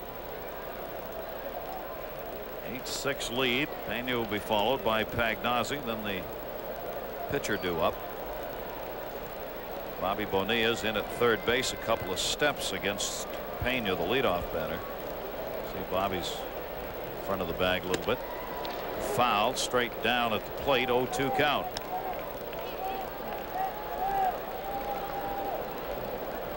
Manzanillo not getting a lot of save opportunities, of course, coming on to hold. Franco coming on to pick up the saves. He's had a couple in 5 chances. But a case could be made that his 8th innings of work have been at least as important as Franco's 9th innings of work. It's the only way you get to Franco, right? Yeah, right. Dallas Green said yesterday, when asked about Manzanillo as a save pitcher, that he felt Manzanillo could take that role on in the future. That one to right center field. Burnitz diving, tops it in front of him. Ball goes to the wall. Look for this one. Making the turn. Pena will hold up a triple with Thompson and Burnett going by one another, and a hard hit ball in the gap in right center.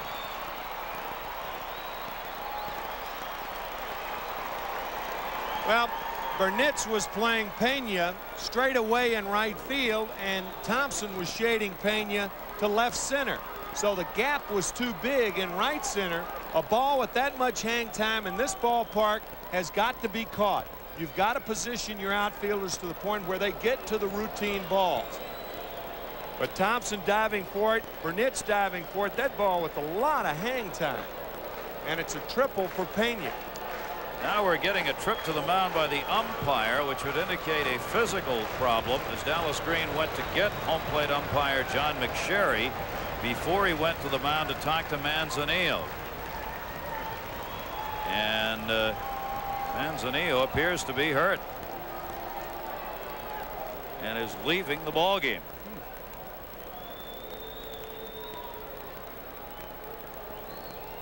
He has not had any physical problems that we know of, and obviously came on in his normal situation here.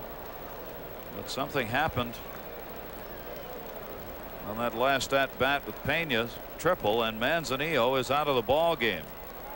Mauro Gazzo will come on and will get as much warm-up time as he needs, as Manzanillo works to only one batter.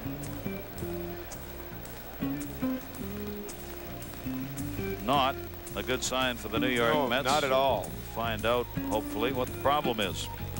Gazzo will take his warm-ups, and we'll be back after this from MetLife. Hello, Linus. I see. You have your team up by 2 runs, a runner at third and nobody out. Ignore the runner at third. Pitch like there is nobody on, because the runner at third is only the 7th run of the ball game. Timmy, while we have a chance, Gazzo warming up, a couple of highlights today in games. With the Giants beating Los Angeles 12-5, Matt Williams had his 38th home run in that ball game. William Van Landingham got the victory over Orel Hershiser. Mike Piazza got his 22nd for the Dodgers. And the battle between Atlanta and Montreal winning at 5-3. Butch Henry over Greg Maddux, and Charlie O'Brien and David Justice had home runs for Atlanta in a losing cause in that game. 38 home runs for Matt Williams. Became the first National Leaguer to have 37 home runs at the 100-game mark. Boy, the home runs being piled up. Albert Bell at his 31st today. All kinds of guys over that 30 mark already. Matt Williams, of course, chasing the potential home run mark along with Ken Griffey Jr. They're on that kind of pace. That's what you were talking about, Timmy. Setting it last night with his 37th and adding his 38th today. After 101 games, he has 38. Unbelievable year. 18 behind Hack Wilson, who had 56 in 1930. 56 home runs, and Hack Wilson only 5'6". You've heard of hitting your weight. He homered his height. Gazzo with the Mets up by 2 on in relief. Pena's first triple of the season started this inning out. You join a pretty select group of home run hitters after 100 games. The all-time high for Major League Baseball. And Gazzo's not close on either of those first 2 pitches to Pagnozzi. Also sad to hear Mark McGwire left the game again with his heel acting up as he ran out a ground ball today. That could be a chronic thing. Oh, just can't get back. Taking all the way, Pagnozzi 1 for 3 in this game. The Cardinals threatening potential tying run at the plate now. Nobody out, 8th inning. 2 ball 1 strike count, and that one lifted to left center field. Segui, runner tagging. Segui, here comes the play at the plate. Segui's throw not in time. Pena scores, sac fly for Pagnozzi, and it's an 8-7 Met lead. That's a good job by Gazzo. You know, what are the chances of the runner not scoring in this situation. You're playing your infield back.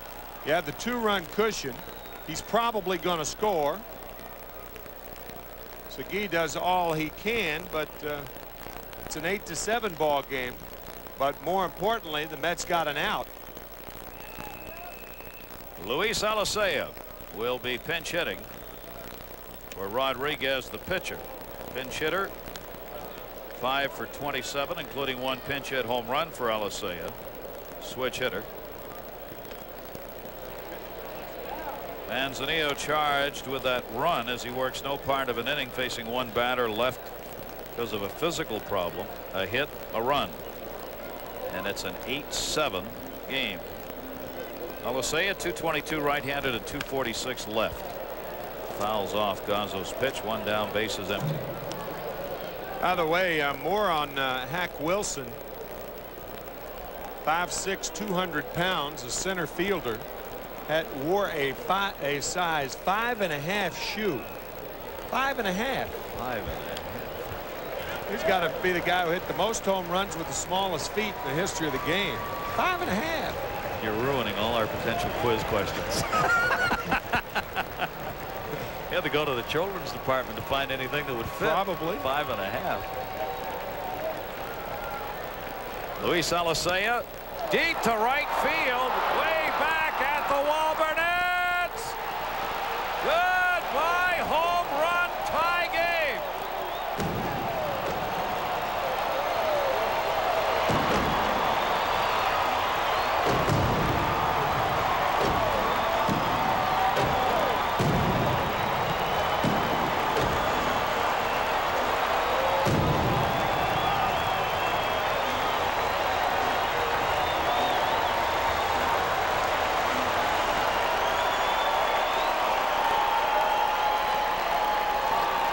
That is the second pinch hit home run of the year for Luis Alicea. Boy, not a home run hitter. He has 5 this year. Wow. And the Cardinals have come back to tie this game at 8. Gazzo's pitch towards the middle. Fernando Vena picks it up and makes a nice play to get Gilkey. It's the first time he's been retired in 5 plate appearances. 2 down. Gilkey, watch this come off the dirt that slows it down. So Vena had to wait a little bit on that ball after it hit that dirt portion around second base. Fans chanting Ozzie. 2 down, bases empty. Bottom half of the 8th inning. 2 runs in to tie this game up. By Gazzo, base hit center field. Ozzie's first hit of the night and continues his hit streak to 10 games. Luis Alicea did the same thing to the Atlanta Braves. Dallas Green probably laughing to keep from crying. Luis Alicea with the pinch hit home run on Saturday night to tie the game against the Braves 8-8, and he does it again against the Mets tonight. Unbelievable. Luis Alicea, as Timmy said, not a home run hitter. It's a high for him in his major league career for home runs in a season. He had 3 last year, 2 the year before. The most he's ever hit in pro ball was 8 when he was playing AAA ball in Louisville in 1989. But he's got 5 this season, and this game in which the Mets have had the lead since the 2nd inning is now tied. And now this word from your Tri-State Acura dealer.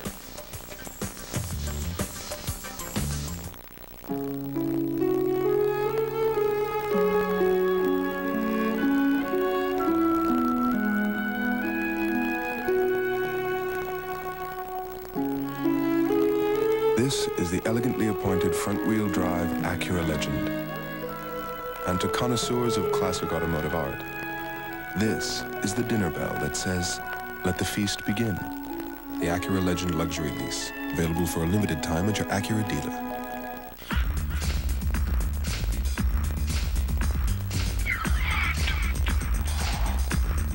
Get ready for a summer of more chills, more thrills, more excitement, more suspense.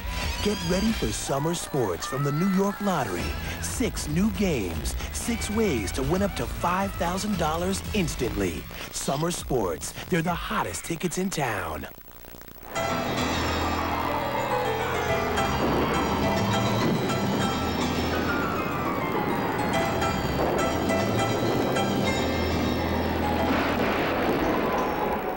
That was some storm we had last night.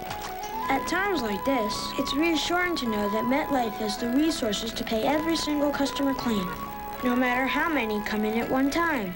Get Met. It pays.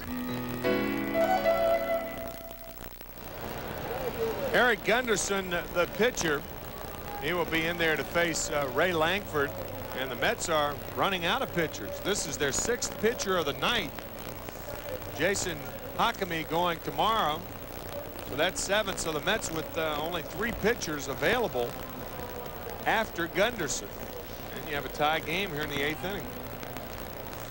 Eric Gunderson will work with a runner on at first base after the single by Smith, and Ray Langford coming up.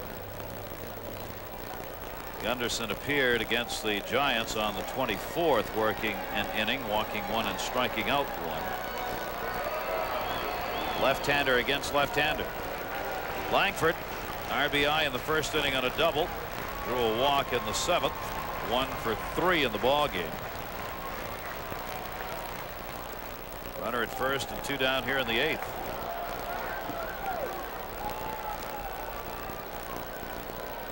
Langford hitting 198 off left-handers. That's why Gunderson is in there for Mauro Gazzo. And the chance for the rookie Juan Castillo to get a victory in his major league debut has now gone by the boards. Pitcher of record until this inning, when the Cardinals have come back to tie it up.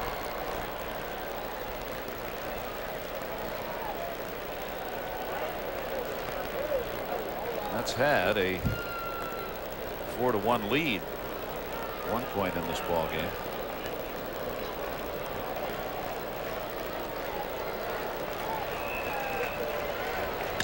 Line drive to short. Vigne's there and hauls it in. Hit hard.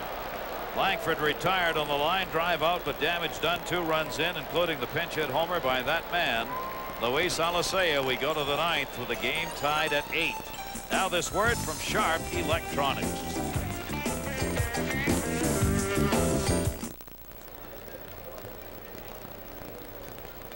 Eight ball game here in the 9th inning. 33 players have been used in this game. 17 for the Cardinals, 16 for the Mets. And Rene Arocha is in there. This guy is tough. He's probably the best reliever the Cardinals have right now. He has spent some time starting this year. He'll bat in the 3rd spot. Since Ray Langford, the center fielder, the starting center fielder, made the last out, Gerald Young comes into the game and will bat 9th. And the Mets come up in the 9th with the game tied at 8-8. Kent will lead it off. Bronya and Segui to follow. A double for Kent in the 5th inning and an RBI, batting .285. A towering fly ball to left. Gilkey going back. Room on the warning track, and hauls it in. Jeff Kent, 1 down.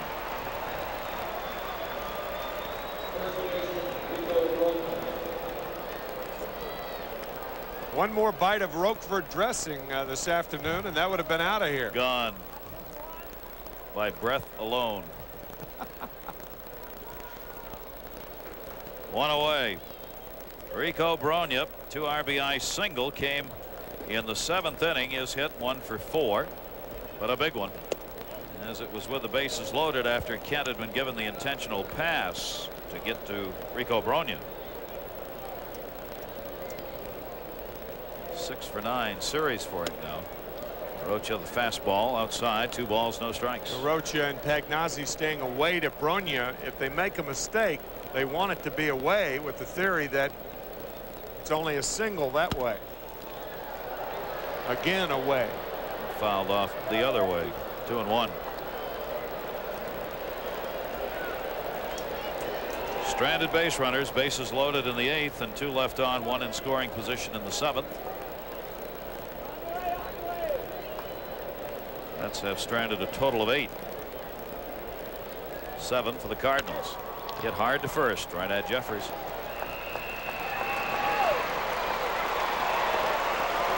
Two down.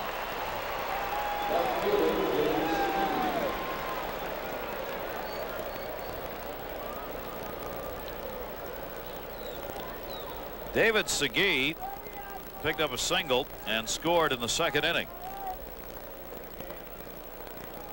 Batting .247 on the season. John McSherry. We've got another trainer going to the mound, this time for the Cardinals.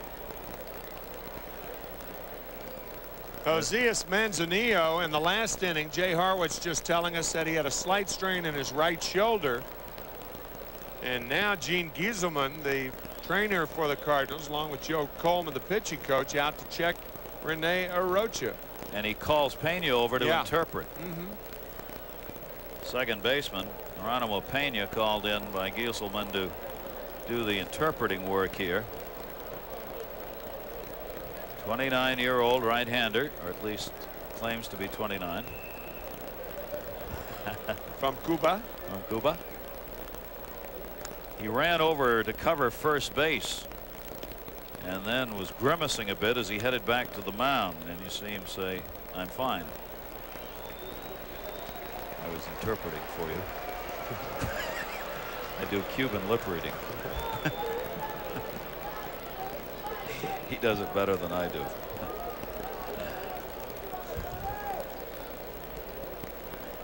Game tied 8-8, top of the 9th inning, 2 away. 25 hits in this game, 14 for the Mets. David Segui, Greg Pavlik calling down to the bullpen, see if anybody's home. Not many left. And Segui takes the pitch outside for a ball. Pretty empty place.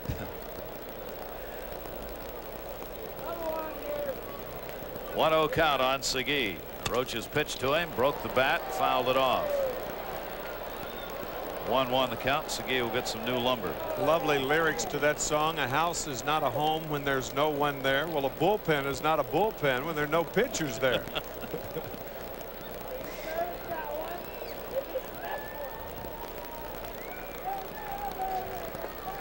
David Segui spent all that time putting tape on bats while he was sitting on the bench. Yeah, he goes up. That's a good point right there. Goes up and breaks it. First time he swings it, he breaks his bat. Now he's got one without any tape on it. Right? I think so. It doesn't appear to have tape on it. He didn't have time to hone that one down and tape it up. So now it's too big. Too big for his hands. 1-1 count. The right field, not deep. Second base. Geronimo Pena's there to put it away. And Arocha comes on and retires the Mets in order in the 9th inning. Tie game. Cardinals will have the middle of the order coming up at the bottom of the 9th after this from Coca-Cola Classic. A game that won't go away and refuses to be won. 8-8. The Cardinals rallying to get back in the bottom of the 8th inning with 2 runs on 3 hits. Mauro Gazzo charged with a run on 2 hits in 2/3 of an inning. Manzanillo left with the injury. A run on a hit, didn't face anybody to get him out. Frank Howard moving the troops.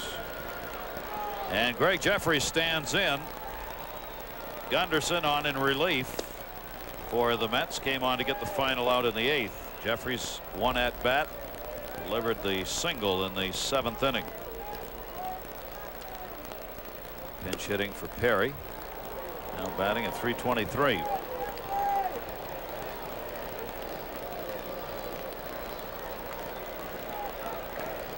Jeffries 24 doubles, tripled, and 10 home runs. Long run. Bronya just out of his reach. He came close. Got to reach up and over on those stands. He's complaining the fans were in the way, and they certainly weren't going to help him down there. Ed Montague, the first base umpire, traveling over with him. If Rico were trying to catch the ball on the playing field and the fans reached over the railing and interfered, well, then it would be interference. But when you reach into the stands, the fan has as much right to the ball as you do. 1-2 count on Jeffries. Left-hander Eric Gunderson. Short, Vina. One down in the bottom of the ninth. Fernando Vena's gone the distance at short in this game, making all the plays. Todd Zeile. His 15th home run came in the 5th inning. Big blow in this game, as you see, accounted for 3 of the 8 runs up there for the Cardinals. He got it off Juan Castillo, the rookie starter for the Mets, who was looking for that one more out in that inning with 2 down when Zeile picked up the home run. 8-8, bottom of the 9th. Gunderson misses, ball 1.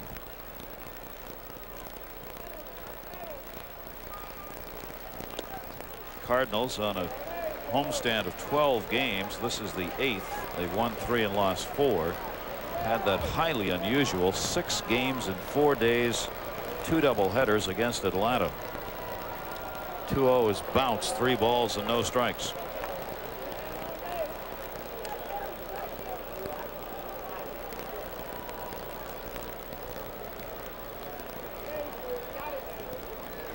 Two teams will be wrapping up this series here in St. Louis tomorrow night. That one drilled to left field, going back. Segui watching off the top of the wall, didn't miss by much. Segui's thrown to second base. Kent the tag, not in time.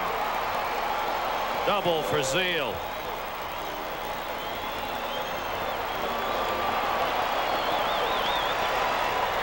On a 3-0 count. He has had some terrific at bats tonight. He's just missed 2 balls. He had a 3-run homer, and the only reason this ball was not out, it just wasn't high enough. Hit like a rocket. Good play by Segui. Quick tag by Kent, but not in time. 15 doubles on the year, and the potential winning run on at second base. 1 down. Mark Whitten.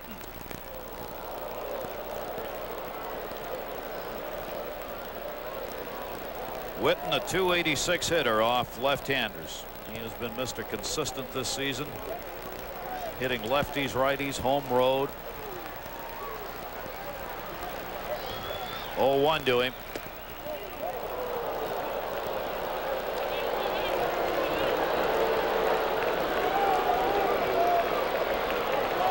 Hard hitting Mark Whitten. And makes you snap your fingers. The 0-2. Second base. Kent. Over to third goes Zeile. 2 down. Geronimo Pena. Well, you could do a lot of things here. You could walk 2 batters to get to Arocha and get him out of the game. I beg your pardon, Gerald Young would be batting 9th. Joe Torre already thought of that on the double switch. Well, that's not right. Gerald Young is the 9th place batter, so they'll go ahead and pitch to Pena. And there's why you make the double switch. That's right. That's exactly right. Geronimo Pena, 2 down. Potential winning run is on at third. Todd Zeile, that runner. Pena, a triple, a double in 4 at-bats. From the stretch, Gunderson. Ball 1. Pena's hitting .242 off left-handers. .255 with runners in scoring position. Chance to be a hero. 8-8, bottom of the 9th inning. 2 balls and no strikes on Pena.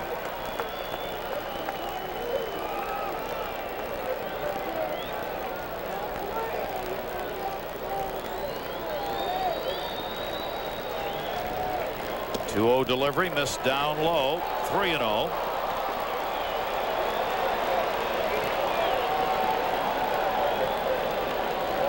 Pagnozzi on deck.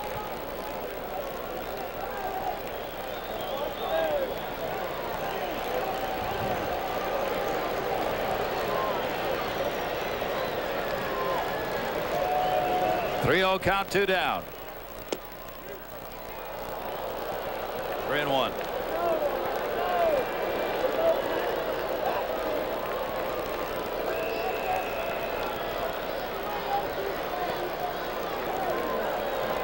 Seal off third, 3-1. Pena to first.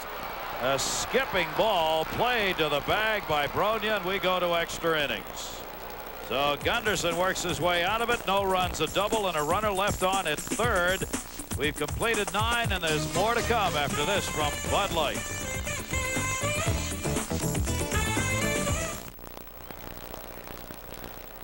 Extra inning ball games. The Mets are 3-6. The Cardinals are 2-5. Those numbers will change as we go to the 10th. Brian Thompson leading it off for the Mets. An 8-8 game, 8-14-0 for the Mets, 8-12-1 for the Cardinals. Mets have had 2 home runs in this game. Ryan Thompson's 16th came in the second inning. 16th for Todd Hundley came in the 5th.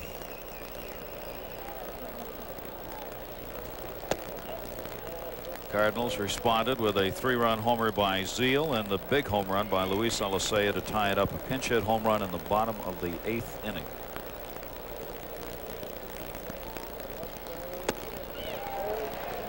Cardinals rather quirkily here have on the mound the guy they would want in this situation. Talk about how the bullpen's been used and overextended and everything, but there's one guy you want in extra innings in the Cardinal bullpen working who can give you some distance. It's Arocha. Yeah. Who also, as Timmy said, has started ball games this year. 2 balls, 2 strikes. 7 game starts for the right-hander. Fastball misses outside, 3-2. Tell you, Stephen King, a big baseball fan, of course, contributed $1 million to have a Little League field built in Bangor, Maine. 3-2. Leadoff man on with a walk. And if Stephen King did a book about baseball the year 1994, it would be called Bullpen. I mean, think about it. It would be a horror story, too, for most teams. And I'm not only talking about the Mets. I'm talking about every team in baseball for the most part. It would be a mystery story. Yeah. What happened to them? What's happened? See the We title don't mean right there. We didn't mean it quite that explicitly, but they're all gone. Mets have used 7. Manzanillo coming out with the injury. Jose Vizcaino, the pinch hitter, for Gunderson, the pitcher. And he's trying to sacrifice Thompson down to second base. Regular Mets shortstop who did not start this game, available off the bench. Nobody out, 10th inning. Leadoff man on, and Vizcaino has had 3 sacrifice bunts this season. Jeffries holding the bag at first. Arocha misses up high, a ball and a strike. You ought to see that Little League field he built. Ah, I bet it's great. It's a beautiful baseball. Oh, that's wonderful. Stephen King has been so generous in his, which is his hometown, home area, Old Town Orono, Bangor, Maine, contributing to libraries, and charities, and building that ball field. 1-1. Missed, 2 balls and 1 strike. See if Dallas Green now takes the bunt sign off. The infield very mobile. Zeal charging. Jeffries charging. Pena to first. Smith to second.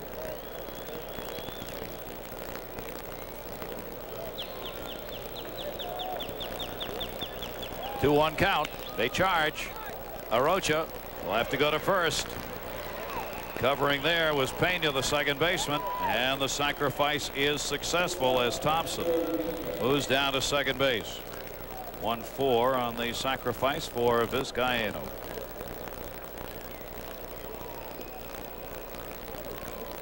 Good job by Vizcaino. He was trained in the Los Angeles Dodger organization, going to the Cubs about 4 years ago. Really knows how to play the game. Not a lot of range at shortstop, but very sure-handed. A good bunter. and has really done a fine job for the Mets this year. One of the big reasons they're an improved ball club. No question. Fernando Vina takes the pitch away, ball one. Vina's gone the distance at short in this game. He has scored a run after being hit by a pitch in the third. He has doubled, singled, and thrown out at the plate, and done a good job at shortstop. Good ball game for him. Here in the 10th, a chance to bring home the go-ahead run. Rocha misses outside to him. 2 balls and no strikes.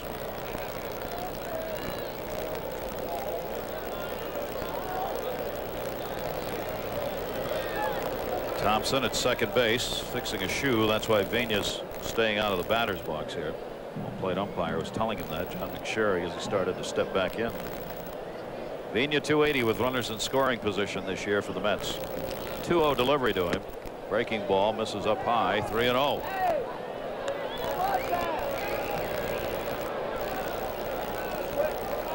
Todd Hundley's the on deck batter. 1 out.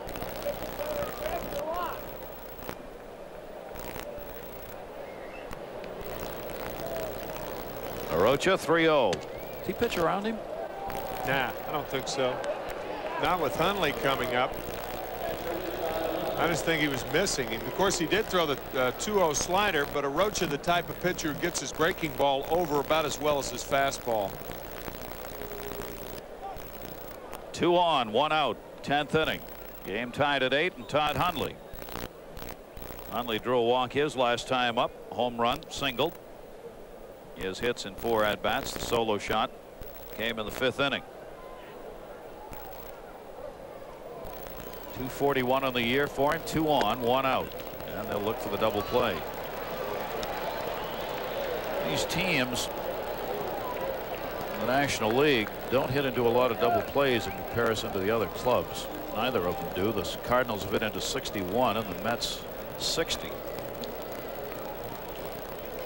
0-1 misses outside. Understandable for the Mets because most of their hitters are fly ball hitters. This Caino hits the ball on the ground, but Thompson, Bonilla, Hundley, Kent. 1 and 2. That has saved the Mets and helped them in getting some W's. To me, we talked about the fact when they get people on base, they've been able to move them, even though they haven't had a lot of people on base. And staying out of that double play, obviously, a big factor in pushing runs across the plate when they've had the chance this year. Todd Hundley, 1 ball, 2 strike count on him, 1 down. Thompson at second, Vina at first, and it's fouled off down the left field line. Holds it a ball and 2 strikes. Mets stranded 8 through 9. So did the Cardinals.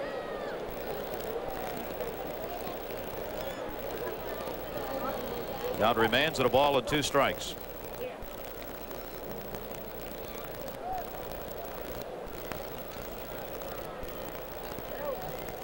And off the fists, a pop-up. First base, Jeffries.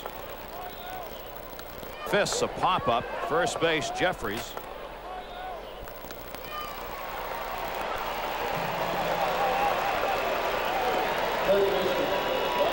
Todd Hundley retired, and that's the 2nd out of the inning. And now Bobby Bonilla will get a shot at it. Now Bobby all season with runners in scoring position has been among the best. He's 3 right now with runners in scoring position, batting at .375 coming into tonight's game. 3rd in the league. You got Thompson on at second base, Vina at first, 2 down. Rocha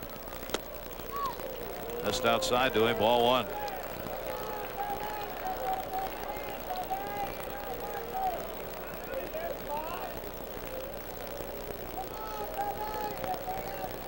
Fifth pitcher for the St. Louis Cardinals. Bonilla.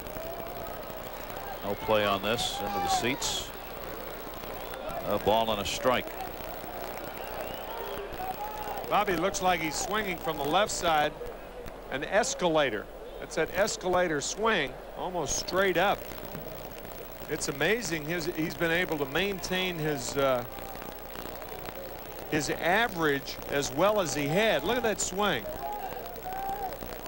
Gotta ask him about that. Clearly, it's more pronounced than it was earlier in the season. I mean, it's a clear uppercut. Yeah, right. That ball right there is the only ball he'll ground. That ball was down and in. The breaking ball down and in.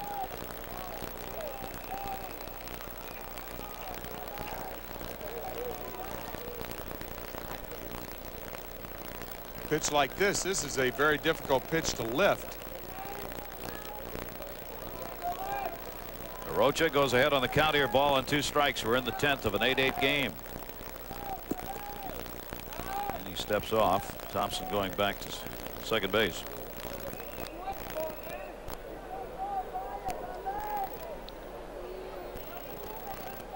Cardinals coming back. A run in the 7th and 2 in the 8th to tie this game up at 8-8.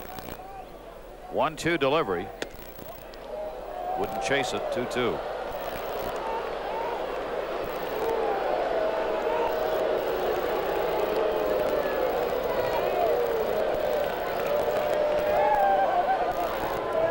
Bonilla prior to tonight hitting .250 against the Cardinals this year. A couple of home runs off their pitchers, though.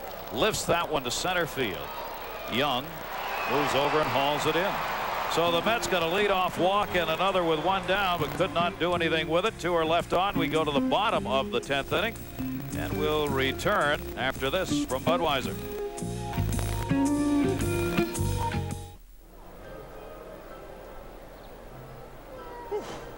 Having a good time. 8-8 ball game. Each team behind the 8 ball right now. Mike Maddox, the 7th Mets pitcher tonight. 1-1 has really struggled, especially Fernando Vina moves to third base, and Jose Vizcaino, there's Fernando. Jose Vizcaino, the new shortstop. So 35 players have been used right now. Bottom of the 10th inning. Tom Pagnozzi will lead it off. Young batting in the number 9 spot. Gerald Young will follow, and then the top of the order, Bernard Gilkey. Pagnozzi, one of the big runs in the 8th inning as he delivered a sacrifice fly, picking up the RBI.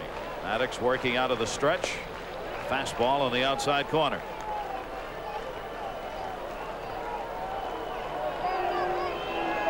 Pagnozzi, 31 runs batted in on the season. Slider fouled off. 2-strike count.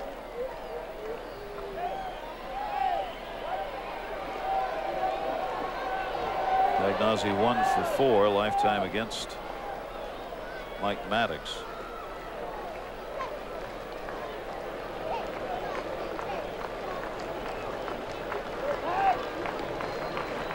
Oh, 2. Vizcaino gets in the ball game, and the first batter after coming in puts it right at him. Pagnozzi retired, 1 down in the bottom of the 10th inning. 10 left on by the Mets, 8 by the Cardinals. Each team with a couple of home runs in the game.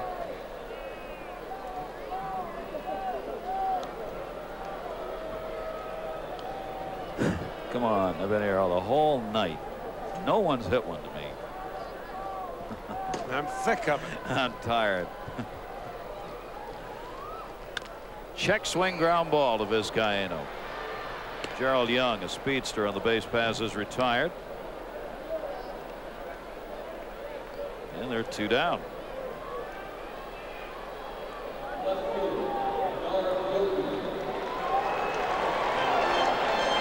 So Maddox gets the first 2 on ground ball outs.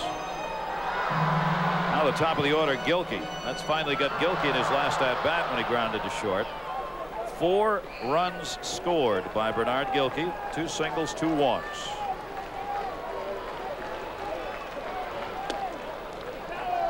Batting a .257 on the season.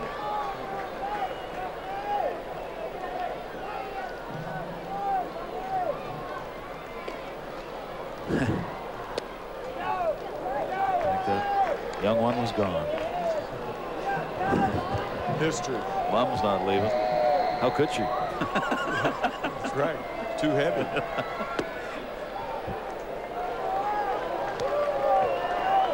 The mother of the child in the middle of a ballpark. This is peace and quiet time. At this time of night. Yeah. 3-0 count, 2 away. Maddox to Gilkey. Gilkey to first. Now the Cardinals are so tough in extra inning ball games because if they get a man on with nobody out, they can steal a base and then bunt a runner over. They're that fast. And with 2 outs, they can steal a base to get into scoring position. Youngsters over there have had a great time. They have. They've had a wonder. What was your line between innings? Oh, to be young. Oh, to be young. And playing for Texas.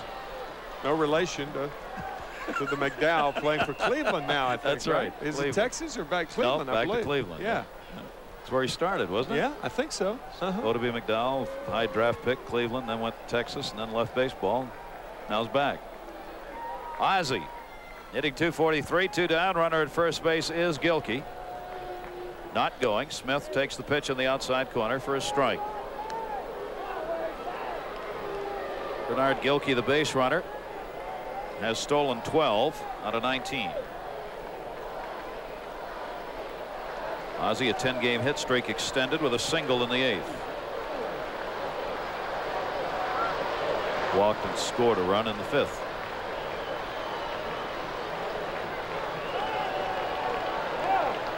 And the timeout taken by Ozzie at the plate. Passed Luis Aparicio on the 14th of this month for the all-time assists record for shortstops in Major League Baseball. Boy, did I used to love to watch Aparicio and Fox for the Go-Go White Sox, short and second. What a great combination.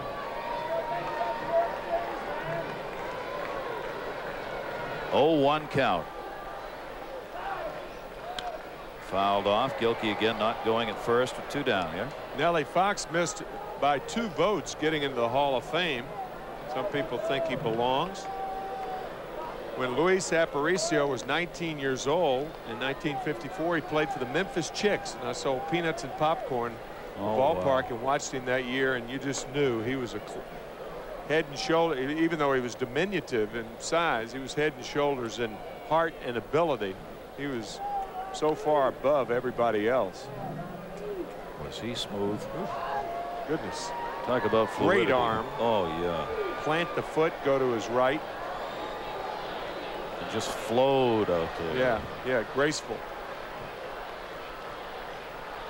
Maddox believing Gilkey might take off here. 0-2 count, 2 down. 8-8 bottom of the 10th inning.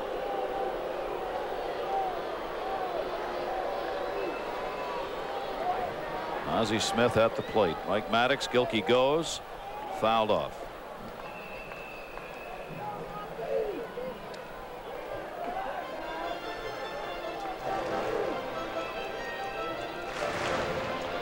Cardinals this season have 61 stolen bases. Mets, of course, last with 21, far and away at the bottom as far as stolen bases are concerned. But the Cardinals, bottom part of the National League in stealing bases. Again, the 0-2 count on Smith.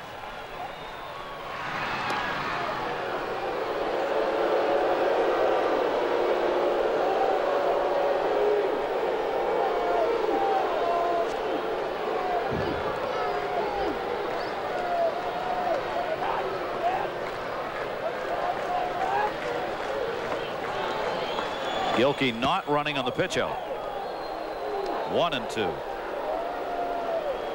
You're less inclined to pitch out with 2 strikes and 2 outs because the pitch on which you pitch out might be the pitch you get him out. I mean, even when you pitch out, you still got to throw him out. That's right. That part I got. Did you get the other? Don't ask me to say it again. I won't. Thank you. No. You don't pitch out with 2 strikes and 2 outs. You're less inclined to because the pitch on which you pitch out might be the pitch on which you get him out. The batter. 1-2 count.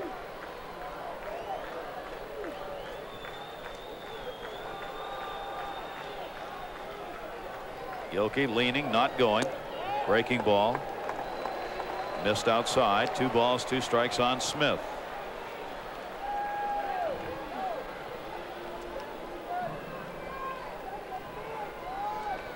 Mike Maddox coming on in relief, getting the first 2 and surrendering the walk to Gilkey, who's over there at first base.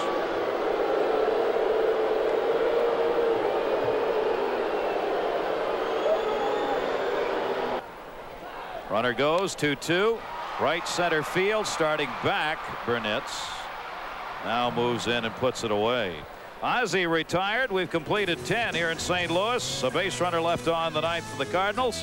We'll be back after this from your Tri-State Lincoln Mercury dealer.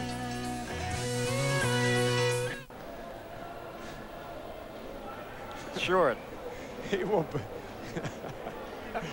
Oh, boy. Well, he got me.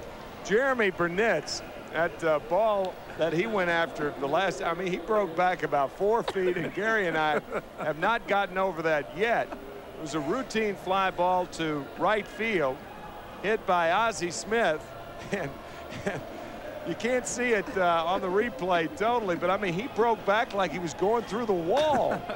100-yard dash sprint the other way. And you know, I've seen it happen a lot of times. A guy who makes a great play always leads off the next inning. And here's Burnitz. Oh, what are the chances? 1 in 9. Gary Buckles, the new pitcher. So this game has seen 37 players for each side. Unbelievable. Just piling them up. Buckles worked an inning in the game last night and was charged just 1 hit, no runs, struck out 1, walked 1 intentionally. And on in relief here as we go to the 11th inning.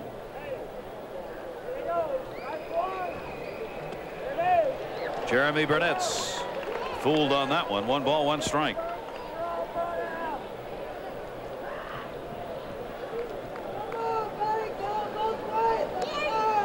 One and 1. Batting at 250. Burnitz. A couple of singles and a walk in this game. 1 RBI. He's batting at 250 now.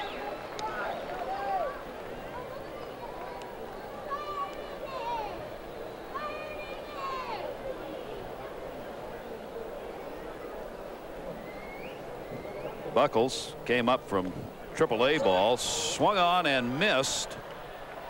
Play made to Jeffries at first by Pagnozzi, and he had to gun it down there. Strikeout, and then Pagnozzi on the 2-3 putout.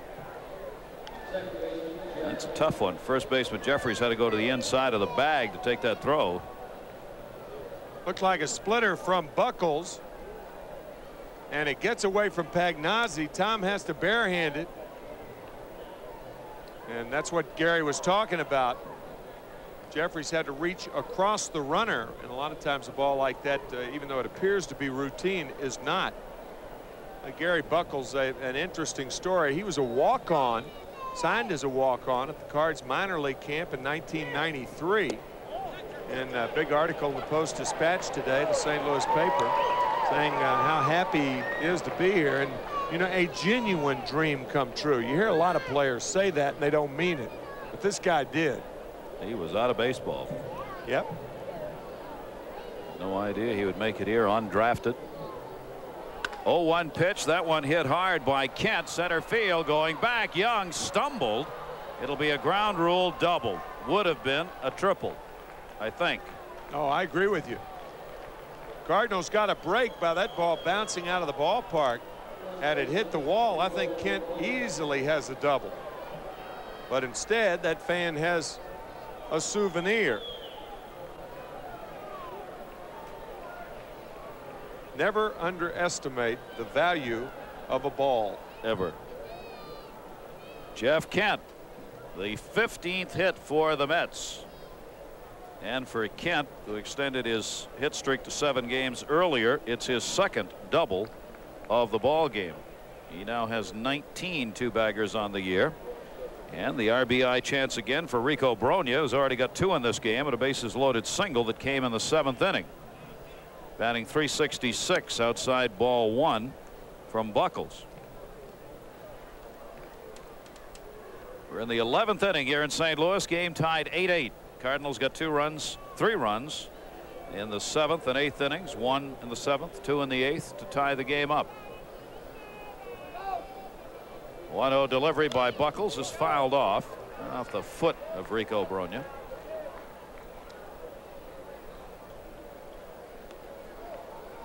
Once upon a time, Juan Castillo made his major league debut at Busch Stadium. He was the pitcher of record for the Mets till that 8th inning. 5 runs, 7 hits in 5 innings. A couple of walks and a strikeout for Castillo tonight. 1-1 delivery by Buckles, hit in the air to center again and hit hard. Young going back, looking up. Goodbye, home run. Straight away center field. The kid's done it again. Rico Brogna, 2-run homer, and the Mets lead at 10-8.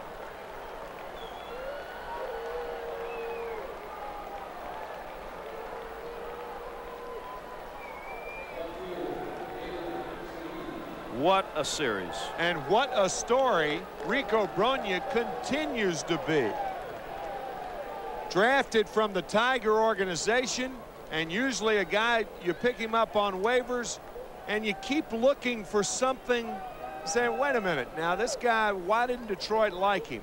There's got to be something, but so far nothing has surfaced. He has been brilliant as a Met, and that's not an overstatement. No. He now has 4 RBIs in this game, and the Mets have a 10-8 lead. Rico Brogna, of course, in last night's game going 5 for 5. Ouch. Look how far he hit that on that swing. Ouch.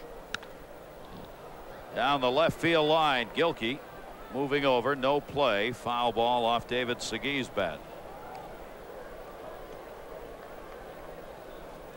He's now at 6 RBIs in 2 games, 7 hits, and home run number 6, the last one, bringing home Kent ahead of him. And there they both are. David Segui, ball and 2 strikes, coming off Gary Buckles. That one to left field, Gilkey. And Segui's retired, 2 down in the 11th inning. 3 home run game for the Mets, 107 for them on the year. They are now 4th in the National League in home runs. They move 1 ahead of the Giants. Actually 2 ahead of the Giants now. Matt Williams having just 1 today. Franco prepares to come on to save the ball game. And Maddox will have a chance to win it.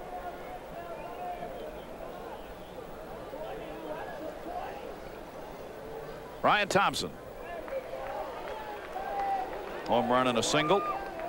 Also reached on a walk. There are the 2 guys doing battle. Segui on the left and Brogna on the right. Not really doing battle, but in the competitiveness of teammates. 2 first basemen. Segui moved to the outfield. Brogna keeping it that way.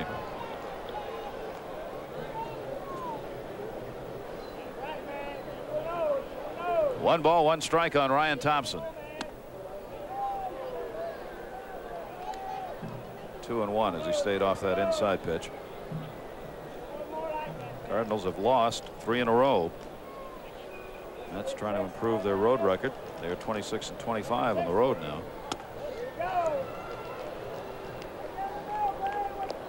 3 ball, 1 strike count on Thompson. Vizcaino's batting in the number 9 spot now. He's on deck. 3-1. Ryan Thompson's on.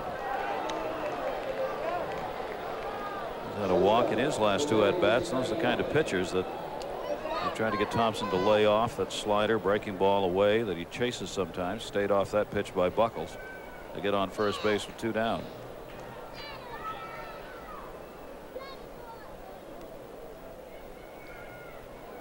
Jose Vizcaino sacrificed in his only at-bat in this game.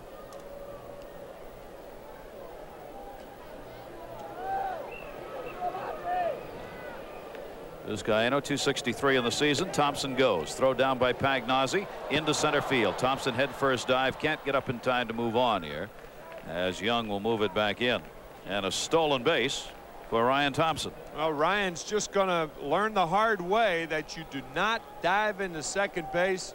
There's so many chances of getting injured. Ozzie Smith coming across like that. Feet first slide. You get there as fast. Dallas Green just left the dugout and then came back. Look at this slide. I mean, the chances of injury are great when you do this. His first stolen base attempt all year.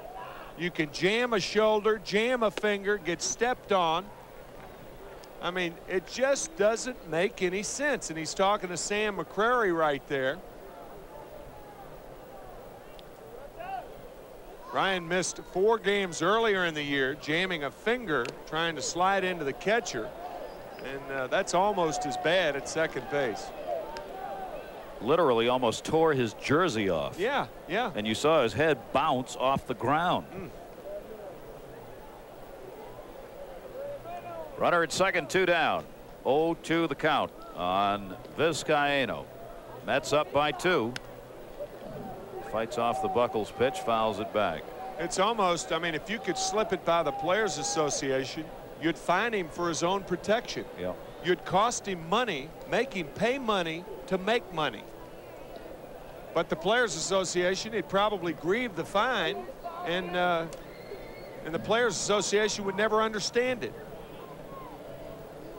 0-2 misses. Well, right now, nobody understands it. No. I mean, you just cannot, with that kind of talent and having, you know, a good year in the power department, playing every day, a regular player, you just can't take chances like that. Buckles with a 1-2 count. It's too bad, Timmy, that's been taken away. It takes away from the manager's ability to do stuff. Yep. And it also takes away from your veteran players' ability. Look at that. Look at the hand. Yeah. Picks the bag, almost picks it up off the ground. Looks like the Battle of Midway, a plane coming in and landing on a carrier. It's just had its left wing shot off. 1-2 hit deep in the air by Vizcaino to right. Witten going back will have room and hauls it in. The Mets are retired, but a 2-run homer by Rico Brogna, his 6th of the year, has given New York a 10-8 lead as we go to the bottom of the 11th after this from Coca-Cola Classic.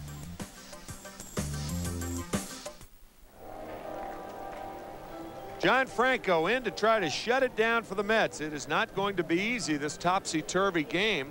28 hits, 18 runs, and 8 pitchers for the Mets. That ties a Met record. So John Franco in there. Forget the 1-loss record. Concentrate on the saves.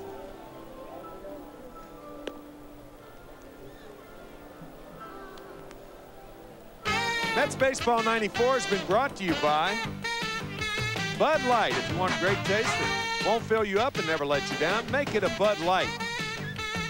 By MetLife. These health and safety messages are brought to you by MetLife. By Bell Atlantic. The Yellow Pages, 9 out of 10 people use the genuine Bell Atlantic Yellow Pages. And by your Tri-State Lincoln Mercury dealers. They invite you to come and see the new 1994 lineup. Everybody wins. Franco and Jose Oquendo will lead it off in the bottom of the 11th inning. His first at bat in this game. John Franco going after save number 24 with the Mets up 10-8.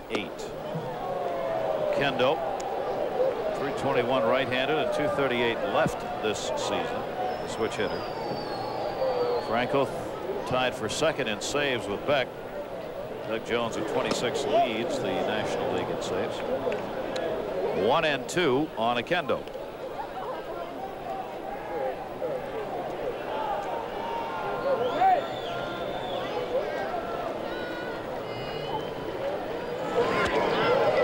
Fastball misses inside.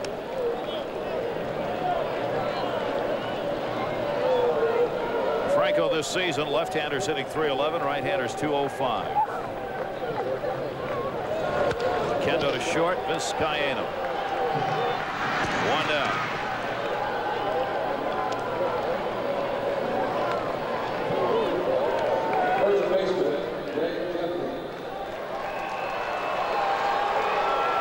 Franco this season, 29 save opportunities and 23 saves. Appeared on the game the 24th against the Giants, his last outing.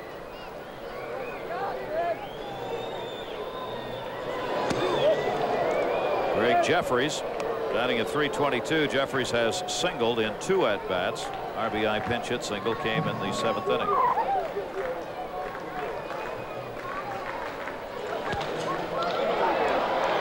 Deep down the left field line, but foul and not playable.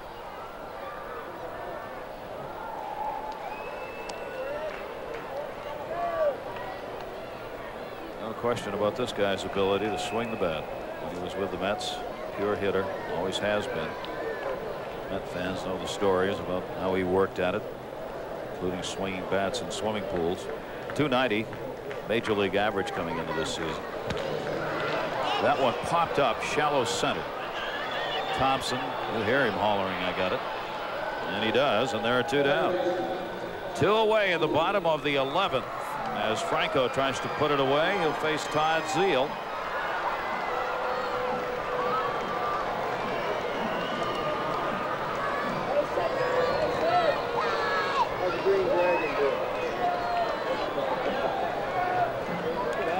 Zeile, his 15th home run came in the 5th inning, and he doubled in the 9th.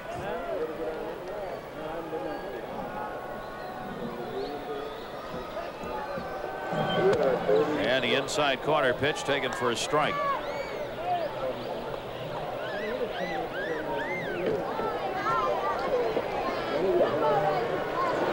Franco down the line, foul as he watched that one go with Zeile chasing it down the line. And the count is 2 strikes on him with 2 down. Want to remind you, coming up our next game here on Channel 9.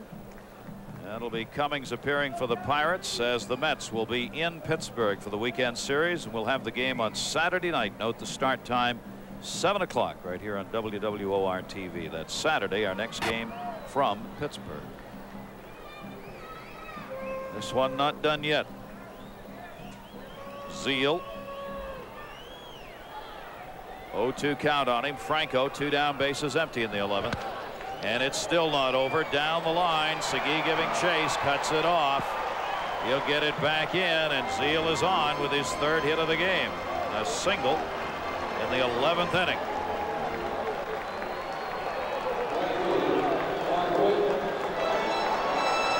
And Mark Whitten, who has power, will face Franco.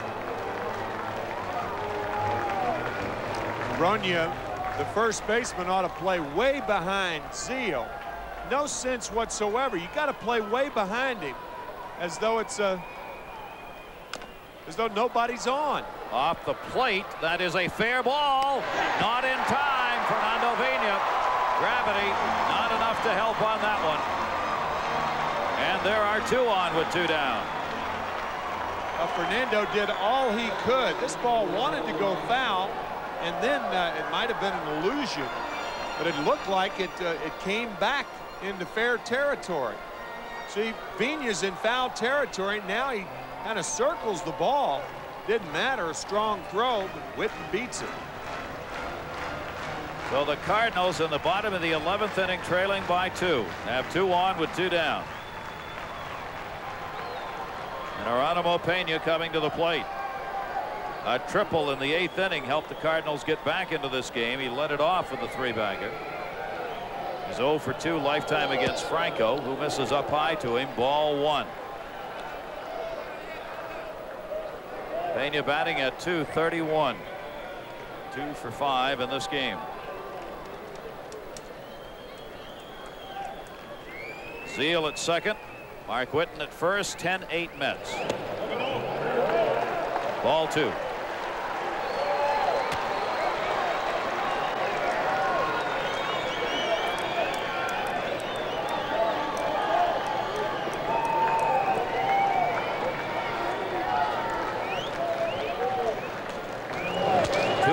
That's going to be a base hit into the gap in left center field.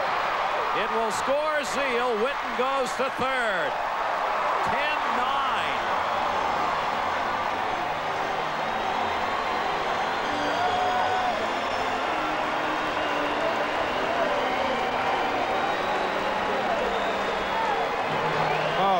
Dallas Green must be thinking right now. Now it's Pena's turn to contribute. John Franco retired the first two batters, Jose Oquendo and Greg Jeffries, and you figure once you get Jeffries, you're going to win the game. But the Cardinals with 3 straight hits here. Potential tying run at third, potential winning run at first. Tom Pagnozzi, strike one. 26 RBIs on the season for Pena. Never has had a hit against John Franco.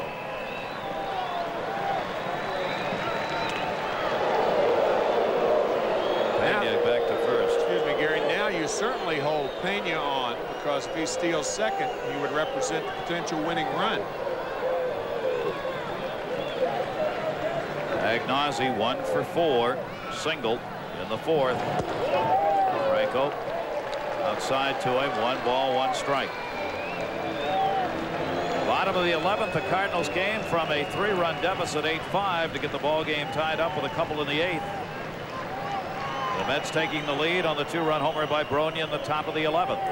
The Cardinals fighting back here.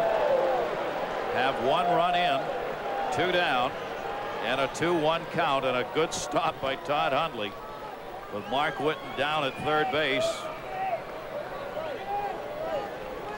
Looking for a pass ball or wild pitch.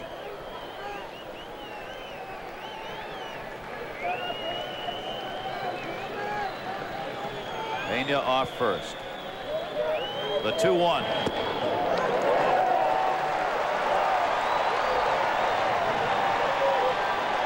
Gerald Young on deck.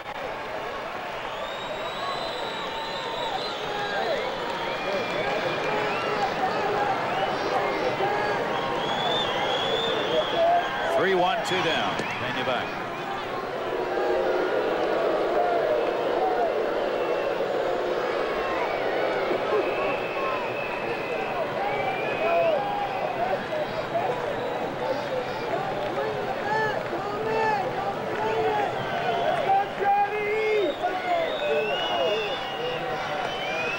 Franco with the 3-1. Pagnozzi fouls it off down the right field line. So here you are. 3 balls, 2 strikes, 2 down. Bottom of the 11th inning with the Mets leading by 1.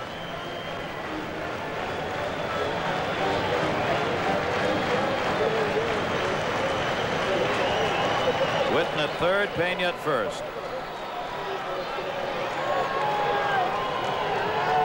Pena will be running 3-2. He struck him out and the Mets win it. Franco picks up the save, and the Cardinals leave 2 on after getting a run in here in the 11th inning. Maddox will be the winner and go 2-1 for the Mets. Buckles takes the loss in relief, 0-1, and John Franco has his 24th save. And Rico Bronya gets the game-winning RBI with his 6th home run in the top of the 11th, a 2-run shot, and the Mets needed both of them. Rico Bronya, our Budweiser star of the game, and he deserved it. And the Mets had to play this a man short, we now find out, as Joe Orsolak was not here for tonight's game. An illness in the family. He's had to return home. The Mets did not have him, and Dallas Green did not want to make any kind of an announcement, so Joe Torre would not know that he was short a man on the bench. And tonight it may have mattered. Here we in a ball game that goes 11 innings and all these players. Yep. But the Mets come away with it, win the 1-run ball game. They even it up 17-17 in 1-run games, and have now won their last 2 here against the Cardinals, who've lost 4 in a row. And as Gary said earlier, folks, be with us again on Saturday night, 7 o'clock, when the Mets take on the Pittsburgh Pirates from Three Rivers in Pittsburgh. Mets Baseball 94 is produced and directed by Jeff Mitchell. Our associate producer is Steve Olbaum. Executive producer, as always, Rick Miner. There's Rick. And this will be or this has been a presentation of WWOR TV, Channel 9 Sports. For Gary Thorne, I'm Tim McCarver. Good night, everybody.